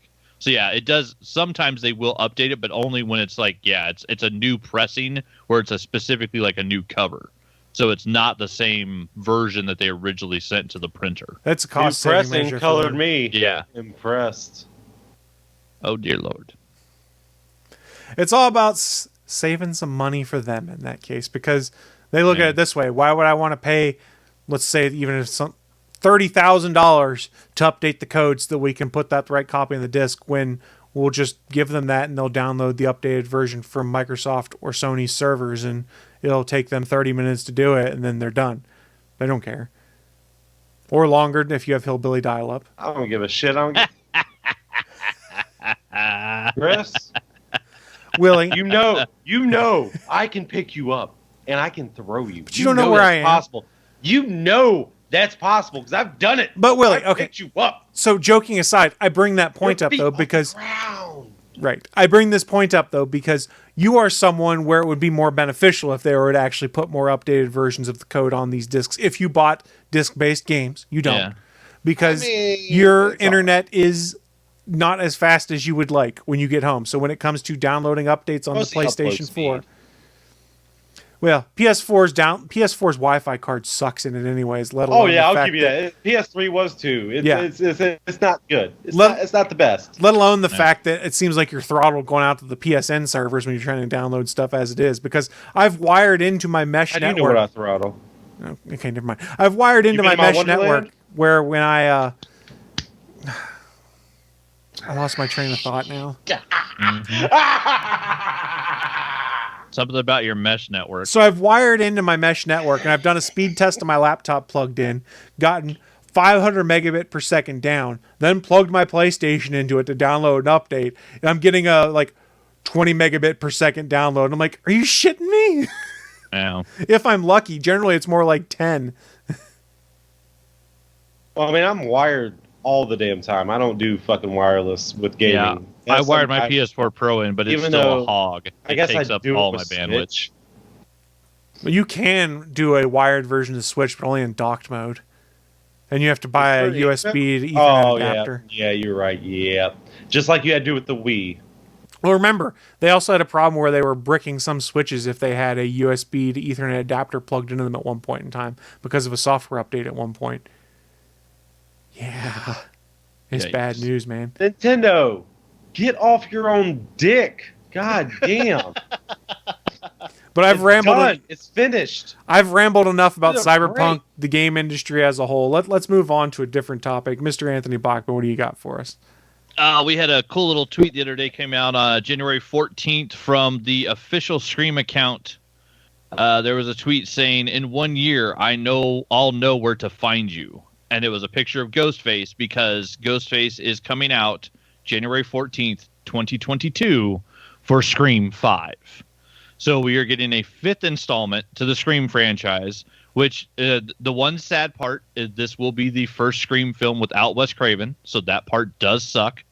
Excuse me, which is also one of the reasons like a lot of people like me were like, are they really going to go forward with Scream? Like, you know, Ken Williamson, the writer, is amazing. Like, he's the one to help create the meta concept that him and Wes Craven did in the first Scream film. But there's been some stuff that's been mentioned, like especially in this article that I was really happy to see. Let's see, where is it? Yeah, because we have members of the original cast returning. So, here it is. So in our article from MovieWeb, original Scream stars Neve Campbell, Courtney Cox, and David Arquette are returning for the sequel, joined by newcomers Jack Quaid. So our favorite kid from The Boys is going to be in Scream 5. Wee Huey is going to face off with Ghostface. I am excited to see that. It's also got Melissa Barrera, Dylan Minnett, and Jenna Ortega. Public health crisis made filming Scream 5 a bit tricky, able to successfully wrap principal photography back in November 2020. In between time after the announcement of the movie and when it was done filming, Hayden Panettiere was shown on her Instagram with a short bobbed haircut, and she put up a post saying how she was feeling the vibe of Kirby, her Scream 4 character, who we see stabbed at the end of the film, but we don't necessarily see dead. So there's a chance that Hayden Panettiere might be making like a cameo, or her character might come back. It's like, I mean, hell, we thought Dewey was dead in the first movie, and you just can't kill fucking Deputy Dewey. Like, no matter how many times they stab him, he keeps coming back. Oh, you mean WCW heavyweight champion? Heavyweight champion David Arquette. You goddamn right. Ready to Rumble is a great goddamn movie. I don't care what you fucking say. Well, yeah, there was some good stuff in here. So, yeah, so it said, in order to keep the suspense and secrets of Scream 5 under wraps, multiple drafts of the script were handed out to cast members, and according to producer William Sherrick, not even the cast knows who the real Ghostface is this time around. So at the end of principal photography, they had so many alternate versions of the script. The people filming the movie, the actors in the movie, still don't know who the fucking killer is. So basically, it's going to be edited to where in the edit, they will reveal the killer. And so when the cast goes to see the premiere of the movie, they will finally find out who the killer in the film is if they're one of the characters that like died along the way. No. They It's won't. gonna be They like still don't know who killed them. So it's gonna be like an Empire Strikes Back type thing, where even David Prowse, was that his Yeah, name? Didn't even know what the fuck he had. Yeah. No, I killed your father. I think they're going to put it out on Netflix as a choose your own adventure thing, like that It was Black only Mirror Luke- episode. Or it was There only you go. Mark Could be. Hamill That and was a James Earl good- Jones. That was a it. good one. But yeah, this was the part that I really liked. It said, bringing the Scream franchise back without Wes Craven could be seen as a gamble. Neve Campbell knew this before she signed on to star in Scream 5, but believes the new installment fits with the past installments. And then they quoted from Campbell, I wasn't sure about doing a film without him, meaning Craven. The new directors came to me with this beautiful letter saying they'd become directors and love film because of these films and because of Wes.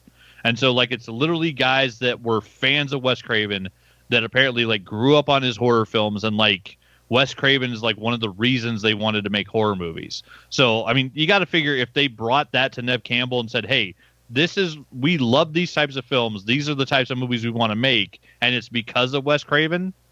Like, I mean, they got pretty much the whole band back together, so it seems like that's, they did it for the right reason. So, hopefully, fingers crossed. I mean, it's the 5th installment of a franchise. Not necessarily the best film, because that's be what? The Dream Child from Nightmare on Elm Street, or I'm trying to think. I think Friday the 13th Part 5 was the next chapter. Was that the one where Jason fought the psychic that had telekinetic, like Sissy Spacek carry powers? Like, 5th installments of franchises are usually not great. But also, I was not keen on them making a 4th Scream film because the trilogy is so good. But Scream 4 is an extremely well-made movie, and like it took the whole meta thing and like bit it on its ass and turned it all around on itself again. So like the writing on it was fantastic. So I'm definitely not counting the Scream franchise out. I'm looking forward to see what they're going to do. But yeah, so we are a year away from the return of Ghostface. And yeah, I'm excited for that and excited to see what they do with it. And yeah, it'll be nice. Hopefully January of next year, like hopefully be able to go to a movie theater and watch a movie, and life will go back a little bit to normal. I bet Neve Campbell's like, most people have 0 serial killers after them. I've had how many now? 1, 2, 3, 4, 5, 6. Why does it have to extend to a second hand? Yeah, let's see, no. Because there's 2 killers in the first movie, 2 killers in the second movie, 1 killer in the third movie, 2 killers in the fourth. So 7. She's had 7 serial killers as Ghostface come after her. Another hand. To another hand. Yeah, it's ridiculous how many people she's had try to kill her, and they're all wearing the same costume. That's the other thing. Jamie Lee Curtis has had a whole lot of people kill her or try to kill her, but usually it's just the one guy. It's just Mikey. Like, it's just her brother. I'm prediction. I know who the killer is. New killer is. Oh, I know who it is. It's the same guy from Dead by Daylight. Oh, is the reporter that they used for the entity because they didn't want to pay New Line or the actual studio, so they bought the rights to a shitty Halloween costume instead of buying the rights to the Scream IP. Whoa. Hey, that costume is only cool because of the Scream movies. I mean, the blacked out eyes, that was a cool costume, man. You can't be taking that away from it now. I'm just saying, if it wasn't for the Scream movies, no one would give a shit about that costume. Although, also, don't be lazy with your Halloween costumes. Don't just put on a mask and ooh. Fair enough. Look at me. I was Captain Spaulding. Full face paint. And then I also had another little thing. There has been an extension to the Star Wars universe. And so I don't know if you guys are actually been keeping up with any of the Marvel comics, but this week they actually did release Star Wars, The High Republic. So we now have a story that takes place 200 years prior to any of the Star Wars movies, franchises, films, or anything we've seen. And there's a nice little cameo in here that was kind of cool that I wasn't expecting, because motherfucking Yoda's in this book. And that's all I'm going to say about it. But yeah, he's in here. So yeah, you get introduced to new Jedis that are learning their powers at like the height of the Republic, to where the Jedi are basically like knights around the galaxy. They're like the force of good that keeps the whole Republic under control. They are, the cops all across the galaxy. And yeah, it's just the artwork in the book is great. It's a really cool introduction to a new Padawan that's training with their lizard master. It's a Trandoshan, so like he's one of the big lizard dudes, like a Bosk the assassin. So like cool introduction of new characters, new setup, and yeah, it's literally just one issue in. But yeah, like we're actually getting High Republic stories now, so it's going to be cool to see what they do with that, with the Marvel getting back the Star Wars license from Disney. So yeah, the new comic, it's only one issue so far, but I really enjoyed the hell of it. And the artist, who the hell is it? Anedito. I think I believe it's an Italian artist, but yeah, the artwork on it was fantastic. They also really good book. They dropped the first hardback a week or two ago by Charles Soule of The Light of the Jedi, which is the High Republic era book series that started as well. So yeah, we're going to get a whole bunch of the High Republic stuff coming, and yeah, so it's nice to see they're finally expanding Star Wars, going in reverse, but in a way that we want to see without like trade negotiations. It's stuff from the past that we want to see, but it's very different. But yeah, it was a cool introduction to the new character, the main character that you meet in the first issue. I'm really excited to see like what they do with this comic. So yeah, I'm glad I added it to my pull list. It's a really good book, and it just came out this Wednesday. So if you got a local comic book shop, you definitely still got time to go pick it up. If it hasn't sold out at your local shop, go look for it.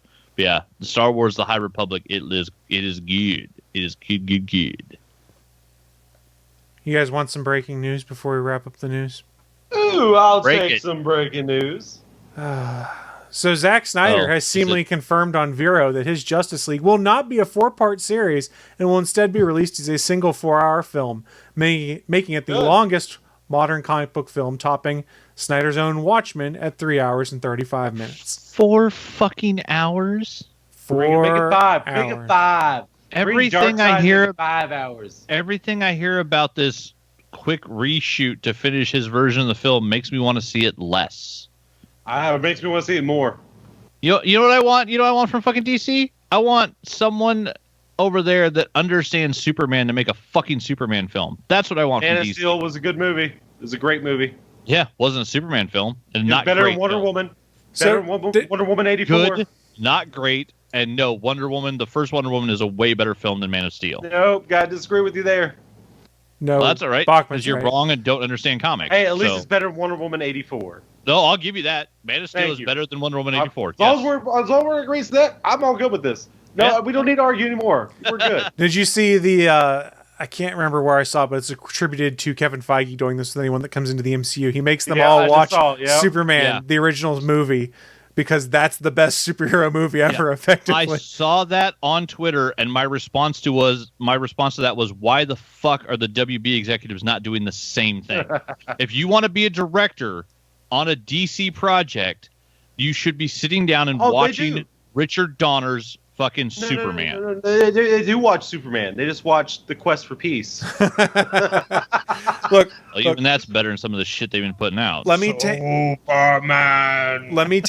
MCU fanboy hat off for a second and say that's, regardless of my fandom, that's a cool approach though from Kevin Feige to be like, look, this is one of the best superhero movies ever. We need to keep this in mind as we go forward and do what we're going to do, which is put our own unique slant on how the superhero movies work. Because MCU movies, you can argue, are no longer just that formulaic superhero thing. And now it's a spy movie or a comedy heist or things like that take place in a superhero world. So it's been very interesting. And yes, we were dogging on Man of Steel and the current DC line of Superman things. That being said, Henry Cavill's really good in the role. And exactly, yeah. I have nothing against Henry Cavill. The problems in that film are the director and the script. It is not anything to do with the acting, and the film is beautiful. Zack Snyder makes beautiful-looking movies. He just needs to not have any fucking directorial control. He should be a cinematographer. He should be in charge of the camera and not in charge of anything else. I still haven't watched Sucker Punch, though. Oh, I heard it's pretty. Talking about a bad script. Jesus Christ. Oh, and one other thing I saw that I thought was really cool talking about Kevin Feige is evidently this deals with WandaVision, and I haven't seen it yet, but this isn't really a spoiler. They went and talked to Dick Van Dyke and explained the MCU and tried to get insight in how they handled the Dick Van Dyke Show in the 60s because they wanted to emulate the feel of that for early episodes of WandaVision. And I think the article I read, they did it. They thought it was pretty interesting, Kevin Feige trying to explain the MCU to Dick Van Dyke. And he's like, yeah, we just did Avengers Infinity War and Avengers Endgame. It's like the biggest movie of all time. He goes, oh, Avengers Endgame, I think I've heard of that. And people are just like, oh. Bear in mind, I'm not holding that against them. No, Yeah, 95. I'm not holding that against them. Yeah, 95? Dick Van Dyke's 90. This isn't a bad thing. The feel of it, Yeah. and it's this isn't a bad somewhere thing. Faster. It was just an interesting story to be like, okay, they're talking to Dick Van Dyke because they wanted to emulate part of the show after the feel of the Dick Van Dyke Show. I'm looking forward to seeing it. I'm a kid that watched a lot of Nick at Night growing up, so I saw a lot of like Bewitched, Dick Van Dyke Show, stuff like that. So we're doing no spoilers, right? I haven't seen it, so if you're going to spoil, I'm taking my headset. All right. Well, Bachmann, when Chris leaves, not rushing you, Chris. I'm just saying, for when he does leave. No, we're at the post show and all that. After all that, I have a question for you for something that I saw at the end of the first episode. Okay. Yeah, just a question. I've been trying to watch it. The problem is my wife wants to watch it also, so it wasn't like my typical Friday, which is I would get off work and watch The Mandalorian. I've had to wait until her schedule allows for it. I don't want to watch Saturday. it twice. You had right all day now. Saturday. What happened? I watched football, and she did too, because she's a Rams fan and I'm a Packers fan. And they played each other, and the Packers won. Yeah, and They played so on she Saturday? was sad and you were happy. Yeah, well, I thought football was Sundays. What the hell happened? that's the playoffs. Playoffs. It switches to Saturdays, I don't Saturdays fucking and know, man. I Sundays. don't watch the shit. which is why we're telling you. I don't really want you to tell me. I just want to complain Wait, I about already shit. told you. I just want to complain. Can I do that? No, Well, I'm going to do it anyway. no, You can't stop me. no, Chris can, but you can't. no. All right, let's wrap things up. I just looked at the time here. So as we wrap things up, we wrap things up with a segment called What I'm Into. It's our chance to share with you guys who are watching live or listening at a later date just what kind of geeky and or nerdy things we've been getting into so that you may want to go check them out yourselves. I will kick things off. I had to go back to work this week, so it was strange to have my schedule go back to, oh yeah, I've got to get up at 5 and do things versus just sit on the couch all day and watch dumb TV and YouTube. So I've been watching some Clone Wars on Disney Plus. I have been watching Return of the Jedi rewatch because I love that movie. I hadn't seen it in a while. And then I fell down a rabbit hole of rewatching or watching reaction videos to people watching the finale of The Mandalorian and stuff like that, just because I enjoy seeing the excitement on people's faces when they realize, holy shit, that's Luke Skywalker, because it was a lot of fun. And I enjoyed watching it. Spoiler! It's been out for weeks. We're past the spoiler threshold. I'm fucking kidding. It's my excitement level. I like it. Other stuff, been playing a little bit of Watchdogs on the Xbox. Haven't gotten as much in as I would like. And then made sure I blocked out the time on Wednesday night for night 2 of the New Year's bash of AEW Dynamite. Continuing to have fun with that. This week is -1's birthday. So there is the good, the bad, and the hungry wrestling in a match from -1 having put in place. Wait. Did you say bash at the beach? Yes. Well, they're doing a beach bash in February, I guess is what. That's back. That's a just go and throwback to. It was, and that's why they called it that, because it's a throwback to a WCW paper. Are we going back to Halloween Havoc? I wish that'd be awesome. They're going back to all of the titles that aren't currently copyrighted. Yeah. Hey, watch out for that Yeti. And I believe Bash at the Beach, if I remember correctly, wasn't that the one that Dusty Rhodes actually owned it, and so that's why Cody and them could use it? I think so. Yeah, it was one of the ones they actually found out that their dad owned one of the copyrights for one of the pay-per-views from the old WCW days. Can someone explain to me why the Yeti looked like a mummy? Nobody knows. Nobody knows. It's Vince McMahon. Oh, I thought it was WCW. Fuck. I could be thinking of a different character. I don't remember. The gobbledygooker or whatever the fuck that turkey thing was. God, the gobbledygooker. Oh my god. I don't remember that one really. If it You was don't remember it hatched It from was an egg? literally a full-grown adult in a turkey outfit, and that was his Hatched from an wrestling egg. name. Yeah, and he hatched from an egg It was live built on up for a TV. Look, I never watched WCW really, other than just bits No, and it's pieces. WWF. No, And that there was were WWF. there were and it areas, there were periods awful. of WWF where I fell out of watching I stuff. say WWF because that's what it was at the time. Yeah, if you missed the gobbledygooker, good for you, Chris, because that was literally when they fell on some hard fucking times. There was some awful shit on WWF at the time. And then I didn't have a chance to watch it last night, but I probably won't watch it because I'm not going to pay for the pay-per-view. But I heard last night that Kenny Omega pinned the Impact champion last night in their 6-man tag match, probably setting it up so that Kenny Omega gets a title shot at some point as he collects all the gold. And I'm What are you intrigued. talking about now? WWE, AEW, That'd be AEW, Impact. well, Oh. AEW and Impact. Yep. There's another They're company called cross-promoting. Impact Wrestling that's out there that they've been doing some crossovers with AEW, where wrestlers from Impact have been showing up on AEW. Sure. You know where I watch my wrestlers? In movies. Let's watch MacGruber again. Let's watch Knucklehead with Paul White, or is it Paul Wright? Need to watch the one where The Big Show I'm talking about. Liz Lemon is sisters with the other chick from SNL, and they bring John Cena into the party, and he's covered in tattoos. He's a drug dealer. Wait. I can't remember what it was called, but that movie is hilarious. I'm not really a big Tina Fey fan, so I'll pass. Wait, they brought who in? They brought in John Cena as a drug dealer, and when she goes to hit on Who are him, you talking about? I've never seen this person. no, you've never seen him, But he you've was heard there. him. You've heard Yeah, him. You could see the tattoos. You can hear Yeah. John Cena, you just can't see him, Willie. It was awesome. You didn't know? He tells her that his safety word is "don't stop." That's my joke. I do that joke. That's a Willie joke. Well, that's what I've been getting into. Bachman, how about yourself? What you been getting into? Copyrighted. God damn it. Let's see. Been watching. Yeah, still. I got the HBO Max thing for a month to watch Wonder Woman 84 and a bunch of the shows. So I finished watching all the Titans, which I was actually really impressed with after I got past like the emo bullshit of the original pilot. That show is fantastic.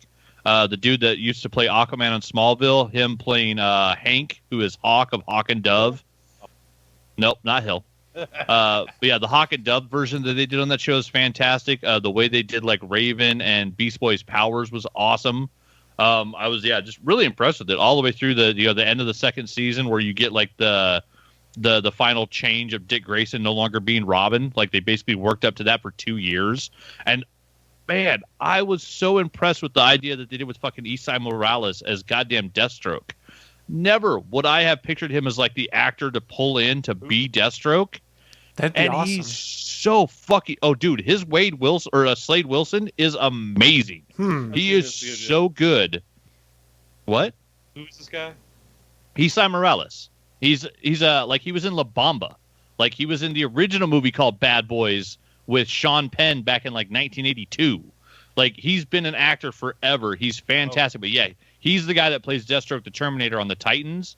And he's not a big buff dude. He's just this like badass grizzled actor that like has the great facial features. He's so good at emoting, and him with like a goatee and the eye patch on as Slade Wilson. I tell you, it's worth watching Titans to see Esai Morales as Deathstroke. He's that good in it. I'm He's grizzled. so I gotta fucking go to you. good. I can put on an eye patch. I could be fucking Slade Wilson. Oh, God you damn it. ain't grizzled. You ain't grizzled like Esai I Morales. can be Man. grizzled. You are weak and soft compared to Esai Morales. I tell you that. Well, I mean, yeah. it's kind of cold right now, so don't judge me. Yeah, he's fantastic. But then after I watched that, because of constant badgering from Willie, I finally started watching Doom Patrol again. Thank you. And how So, you yeah. like it?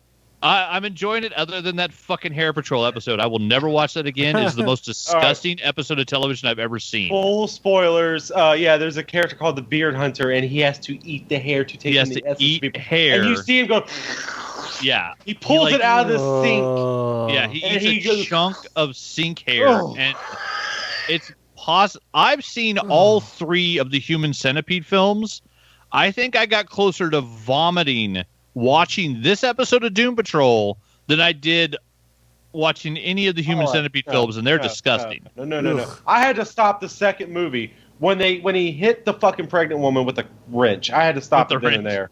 I had to All stop 3 of those then- films are disgusting and awful. But I tell you, the Hair Patrol episode of Doom Patrol is an episode you can just skip. Watch the rest of it. No, you can keep watching. It's good. 'Cause, It's like- because all the other stuff in it is great. Yeah. I'm like one episode past that. Like Matt Bomer as fucking Larry Trainer. Like seeing some of the stuff that his character goes through. Like the stuff that they've done with Cliff Steele. Brendan With Fraser, with Brendan my Fraser. boy. He is so Gonna be in a fucking Darren good on Aronofsky this show. movie, too. The Whale. Yeah, like I'm excited to see like where I'm only I'm like 11 episode 11 or 12.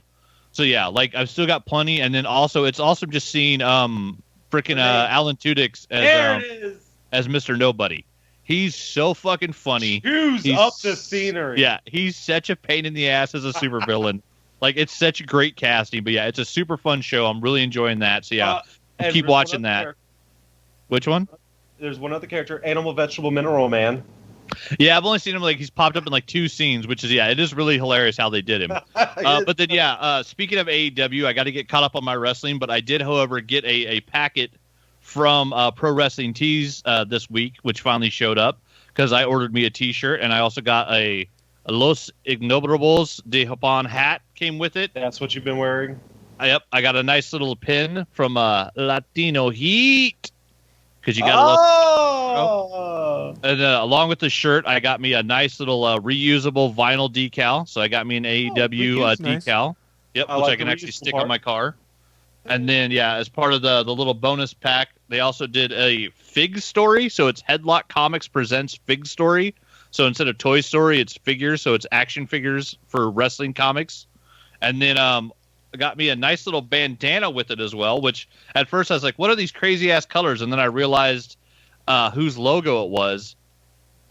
I got me an Ultimate Warrior bandana. So yeah, some old school classic shit there. But yeah, all of that came with the little packet that I got because I decided to throw a little support to -1 in the family and get me a Brody Lee shirt.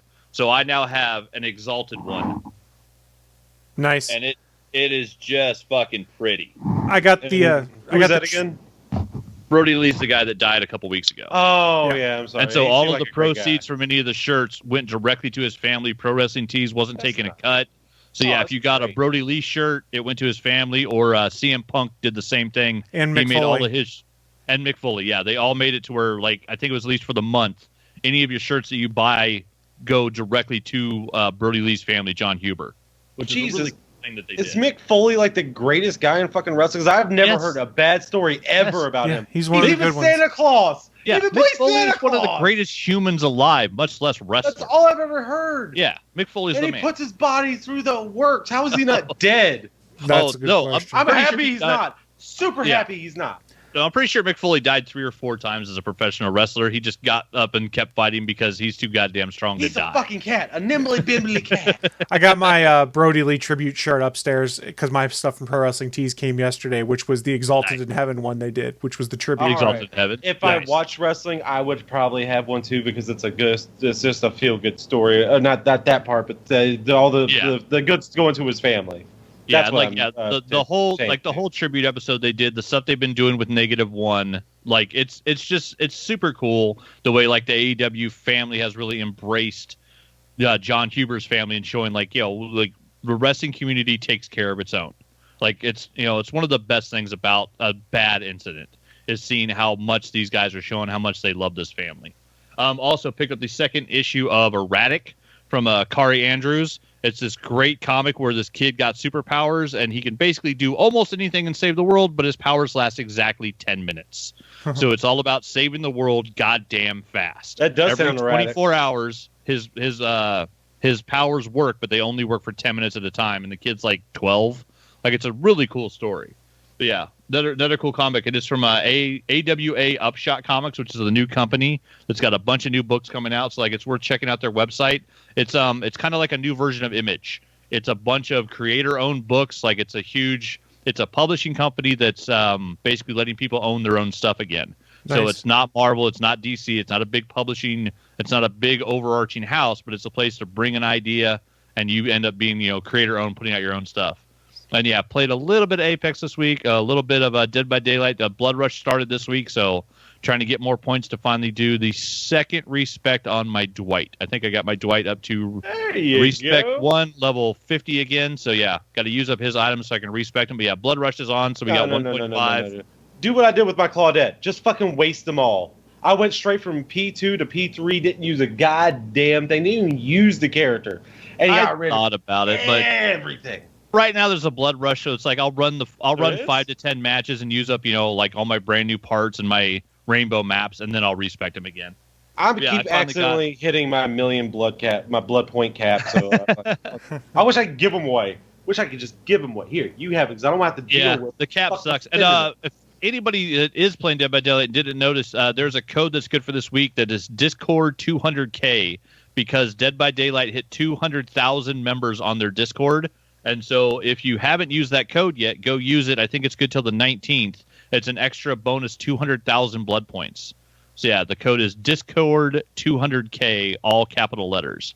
But yeah, it's extra, bonus 200K, blood points. But yeah, been playing and enjoying that. And yeah, I finally did. I got my Steve back to having all the perks. I got Claudette back to having all the perks but one, because I still think it's hilarious that I refuse to buy No Mither. Oh, you finally got it? No, she will never have No Mither. No, I didn't buy it for her. It's still You know what? only The next perk time we available play on her together, Blood Web. I'm only using No Mither. It figures. And Yeah, watch me survive and you not. I updated my Claudette, and I got all the Felix perks for her and all the Elode perks, so she now has all the perks again except one. And I updated my Steve. He has all the perks. So I have one survivor that's tier 3, all the perks. And through all of the archive shit and doing all the other challenges and stuff, I finally had enough blood points. My doctor is tier 3 with all the killer perks, which that took a lot of fucking blood points. But yeah, I finally have one killer that has all the killer perks, and now I'm working on Leatherface has a stack of like 15 gruesome gateaus I want to use up before I make him tier 3. And so I'm going to be spending points to respec Leatherface, and the Trapper eventually will be my next one. Because, yeah, got to get all my killers to tier 3 as well, because the killers look so much cooler when they're covered in blood, because it just makes sense. They're killer in Dead by Daylight. They should be covered in blood. And, yeah, this week did the public test build over on Dead by Daylight and tried out the new Clown, which I don't see the point of having the second bottles as an antidote and a little speed boost. Like, I liked Clown the way he was. And so, honestly, I kind of just played him the old school way. I'm going to watch some videos of, other testers, other guys, like Monto and Puppers, see what they did with it. Because I honestly really don't see the idea of putting out a cloud that gives you a speed bonus, but also gives survivors a speed bonus. So why the fuck would I make them faster? Well, maybe if you see someone a little bit distant, you can throw it right at your feet and try to get to them. Well, the problem is when you throw the speed one, there's a delay before it turns from gray to yellow, before it gives the speed boost. So, you basically have to chuck it 50 yards in front of you and keep going full speed so that it's actually a speed boost when you hit it. Because, yeah, if you throw it right at your feet, then you have to stop, stand, wait for it to turn yellow, and then it becomes a speed boost. The fact that it has a delay is kind of dumb. They're doing something at least. Yeah, the updates on the maps are really cool. The new Crotus Pen Asylum is insane looking. The main building, they made it to where the upstairs generator used to just have a bunch of boxes and garbage. They made that to where it's a surgical theater now. So it has the seats where people used to watch surgeons perform surgery back in the 1800s. And so it has seats up in there, and it has a gurney in the center and a bunch of implements laid out like someone's performing surgery. It is fucking creepy looking. And then, yeah, they added a bunch of outbuildings and broken down gardens around the outside area. So, yeah, the updated maps look really good. And the game, they updated the industrial meatpacking plant, Gideon's meatpacking plant. That one's really cool now. It looks much more like John's shop. It looks much more like Jigsaw lives there and is making stuff. Yeah, the bathroom didn't get a huge change, but yeah, it does look more like the movie than it did, and before it already looked like the movie. So yeah, the game updates were really good. So yeah, I'll be excited to see when those go live. The new HUD, a lot of people are complaining about it. I actually like it. The new being able to tell which survivor is which, seeing your hook count as the killer, as a survivor, seeing how many times the other survivors have been hooked. All of that information is great. The fact that they moved the gens from the bottom to the top, I don't really care much. And the fact that they did very specifically leave the top right corner open and nothing is there, so that Twitch streamers can have a place to put their camera and all of their other stuff, because Dead by Daylight knows that one of the reasons this game is so popular still is because people stream it all the fucking time. There's nothing in the top right anyway already, right? Am I missing something? There's nothing up there. I think there used to be something, but they very specifically did it this time to where they said that area is going to stay clear from now on. So no matter whatever changes they make to the UI, they're leaving that spot specifically for streamers. Which, I mean, just the idea that they're concentrating on it, saying, hey, the reason our game is so popular going into the 5th year is because we have people that are tuning thousands of hours of it on Twitch, and it's getting, it's staying popular. So yeah, just the fact that they acknowledged that I thought was pretty cool, and the fact that the HUD changes themselves, whether you like them or not, it's cool because apparently they actually broke all of the items in the HUD into separate items. So now if they want to do an update to just the survivor icons, apparently like the coding is going to be easier for them to go in for the developers to actually change it because they no longer have to change the entire UI. They can go in and just adjust the icons. And so it's actually separate pieces of code now, which on the back end, it's not something we'll really see, but I know for coders like that'll make their job easier for the developers. So yeah, I'm excited to see when those changes go live because yeah, everything else that was in the update seemed really good. Though sadly, trappers still can only carry one trap. Clown can carry 4 bottles, but yeah, the trapper can still only carry 1 trap, which sucks. But yeah, that's what I've been getting into. And Willie turned his camera off just before it was his turn. He did. I don't know. Is he putting pants on, taking his shorts off? I'm not sure. I just want to turn my heat off, and I'm sure you didn't want the crotch shot. I always prefer not getting a crotch shot from Willie So I was Nelson. looking out for you. I was going to be gone for a second. I It's just appreciate right there. it. I thank you. Right there. I was just calling out for people to understand what was going on the video. I apologize, Willie. Thank you. I said, I didn't see you. I apologize. But Willie, what have you been getting into? well, since we're on Dead by Daylight, Bachmann, you'll like this. I fucking ran a Leatherface for 5 gens. Oh shit! He got me down. Run? He got me down one time, and I wiggled off and Oh, continued. Jesus. It was a dirty loop. I didn't use any pallets for it either. It was just all windows. It was the one with the circus. I forget which one that one is. That is Crotos Pen Asylum, which it still Yeah. sucks. There's 2. It's the one with the infinite church in loot. it. No, it's the one with the church in it. Not the. Both of them. Not the- Both of them have 2 infinite loots because of the fucking Okay. windows. Yeah. Well, like- because it depends upon which windows are open and which windows are not open. Yeah. Or like you're just Or Yeah, which they ones both are have- windows and which ones are they just both drop have down. the ability to have 2 infinite loops where basically the killer can't catch you, which is utter and complete bullshit and needs to be fixed. Well, you know what you could do? Stop chasing me and go after someone else. Go after a Killers gen. run faster than survivors. A killer should never not be able to catch a survivor. Unless they're just not good and I am that good. Yeah, well.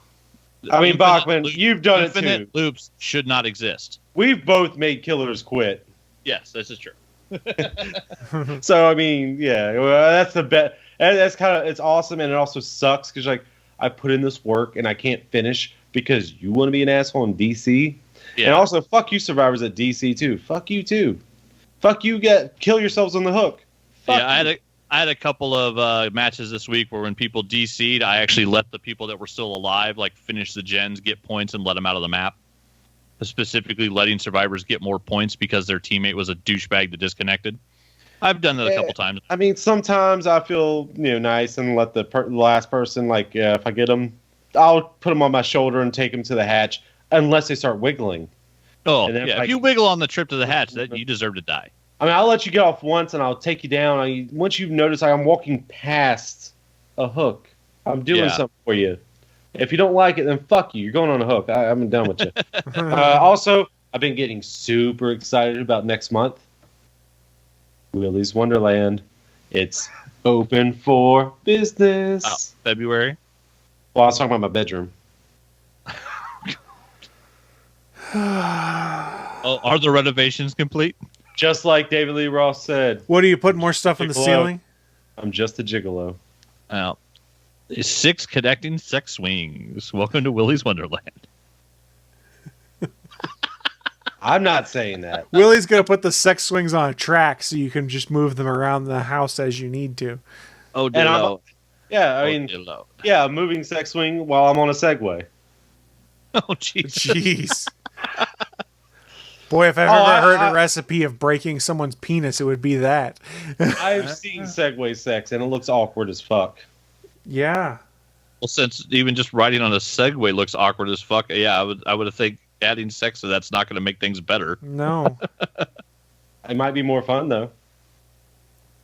I'll never know because you're not going to catch me on a Segway. Why? Because your Segway's too fast? That's right. Because they don't make them anymore. Because I'm fast They as fuck, don't? boy. I thought But the they make company shut off-road down. Segways. I guess it's all about the hoverboard now, right? Fuck. There's no such thing as a hoverboard. Fuck those companies. Actually, that's what I meant to say, not a Segway, a fucking hoverboard. Because if you have wheels that touch the ground, you can't really do it. If you have wheels that touch the ground, what you have is not a fucking hoverboard. I am with you on that, but it's what they fucking call them, so that's what I'm going to fucking call it. I'm sorry. I know you're right. I'm with you, but fuck it. I'm not going to fight them. It's a Segway without a stick. That's all it is. It's a fucking Segway without a stick. Oh, when I'm on it, it has a stick, all right. It's a smaller one. It's cold in here. I told you, don't judge me. God damn it. You're welcome, Chris. We're not a shower here. I mean, I'm not shy about it. But it's a little shy right now. Well, it's cold in there, you said. Oh my god. So what would I do? Watch WandaVision. I really needed to go somewhere because it's leading to something, but oh yeah, we watched the first episode of that too. So Willie, have you ever read any? I have the question because you've never read any of the comics about Wanda going crazy in the comics, right?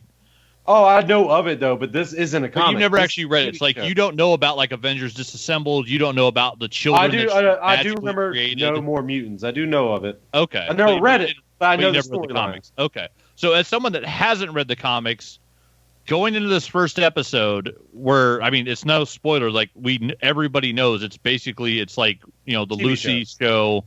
It's it's Bewitched. It's Dick Van Dyke. It's Scarlet Witch and Vision in like a 1950s black and white sitcom. Mm-hmm. Having no actual like having not read the comics and knowing that Scarlet Witch occasionally loses her mind and alters reality in the comics, does it make any sense to you at all that this show just starts in 1950s America and they're in a sitcom? Oh, I'm frozen. Shit. Can you hear me? Yeah, we can hear you. Your face my screen's there it is. Yeah. Not with the knowledge of how the first episode ends. You're wrong on that already for what happens, and also how the second episode goes. Did I say season at first? I meant the first episode. Yes, I haven't seen the second episode yet. We only watched the first one last. Yeah, but you did see the ending to it, right? Mm-hmm. I'm not saying what it is, but so yeah, I saw it. I'm not gonna say what's going on with her, but it's something going on, and I just needed to get there fast because I mean that whole first episode of like. Boss is coming to dinner. I got it. Like, yeah, I get it. We need to go. Come on, go somewhere. But it's just the first episode. Slow burn. They've already said. Yeah. Out of what 8 episodes? Paul Bettany had said something to the effect of, "It starts out slow, but then turns into your typical MCU crazy affair at the end," or something to that effect. So I did enjoy the second episode. The talent show on the second episode is pretty good. That's all I'm going to tell you. That's not a spoiler. There's a talent show. That's about it.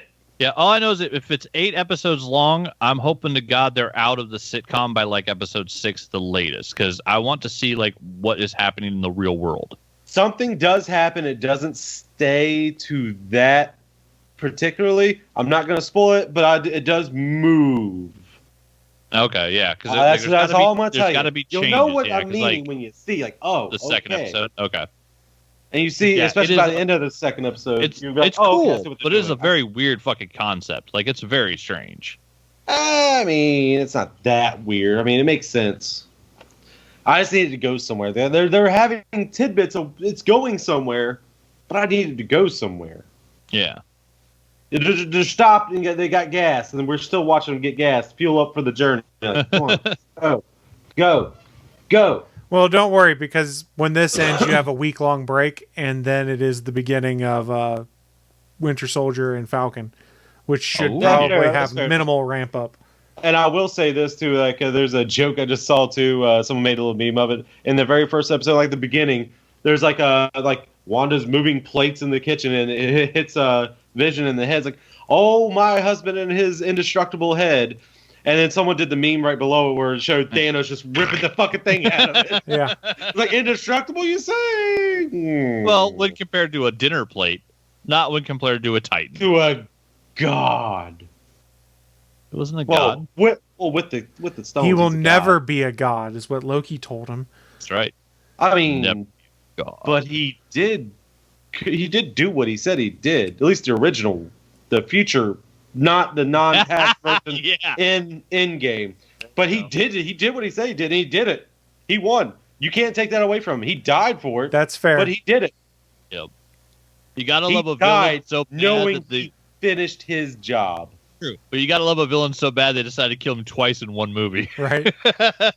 Oh, they So, did. Bitch, I'm gonna kill you twice in 2 timelines. Fuck you. I saw. Tell he came to their timeline to try to Yep. kill him, and they said, "No, And then died fuck. again. You came to us for this." Yep. So That's your ass, Mr. time Postman. travel has a price. That's right. I saw on one of the Marvel subreddits I'm on, people were bitching because they updated the Marvel Studios intro. Like, no, it's got Tony snapping. You're ruining the surprise. I'm like, how the fuck do you not know? He snapped 2 years ago.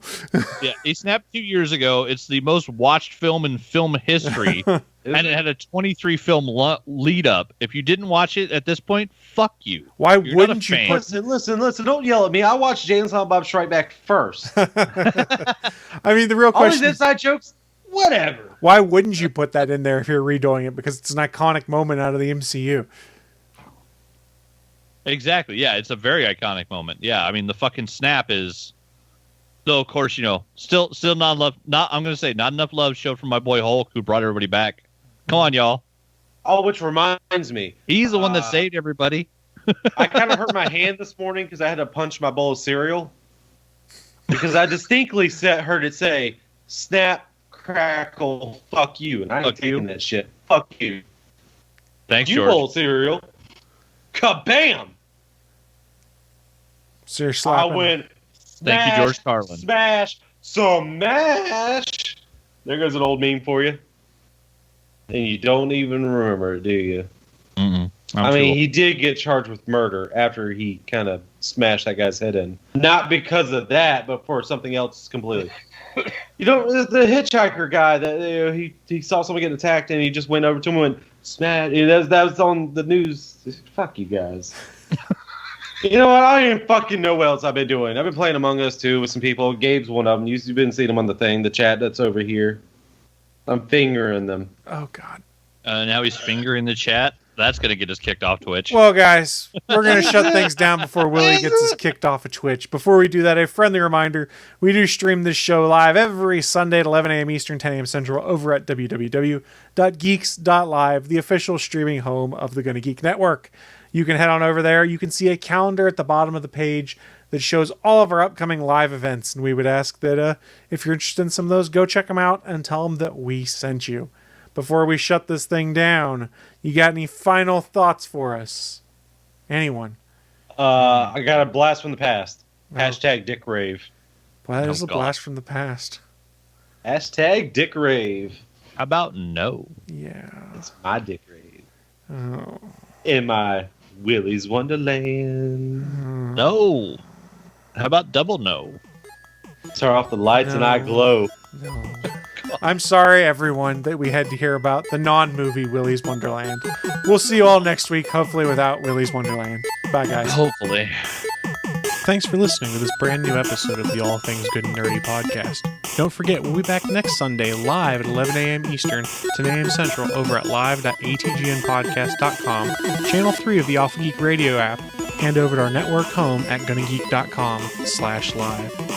If you have any feedback for the show, please contact us atgnpodcast@gonnageek.com, on our hotline number at 304-806-ATGN, or even better, go to Twitter and send us a message at ATGN Podcast. The music you've heard in this show is produced by Kevin MacLeod and can be found at incompetech.com.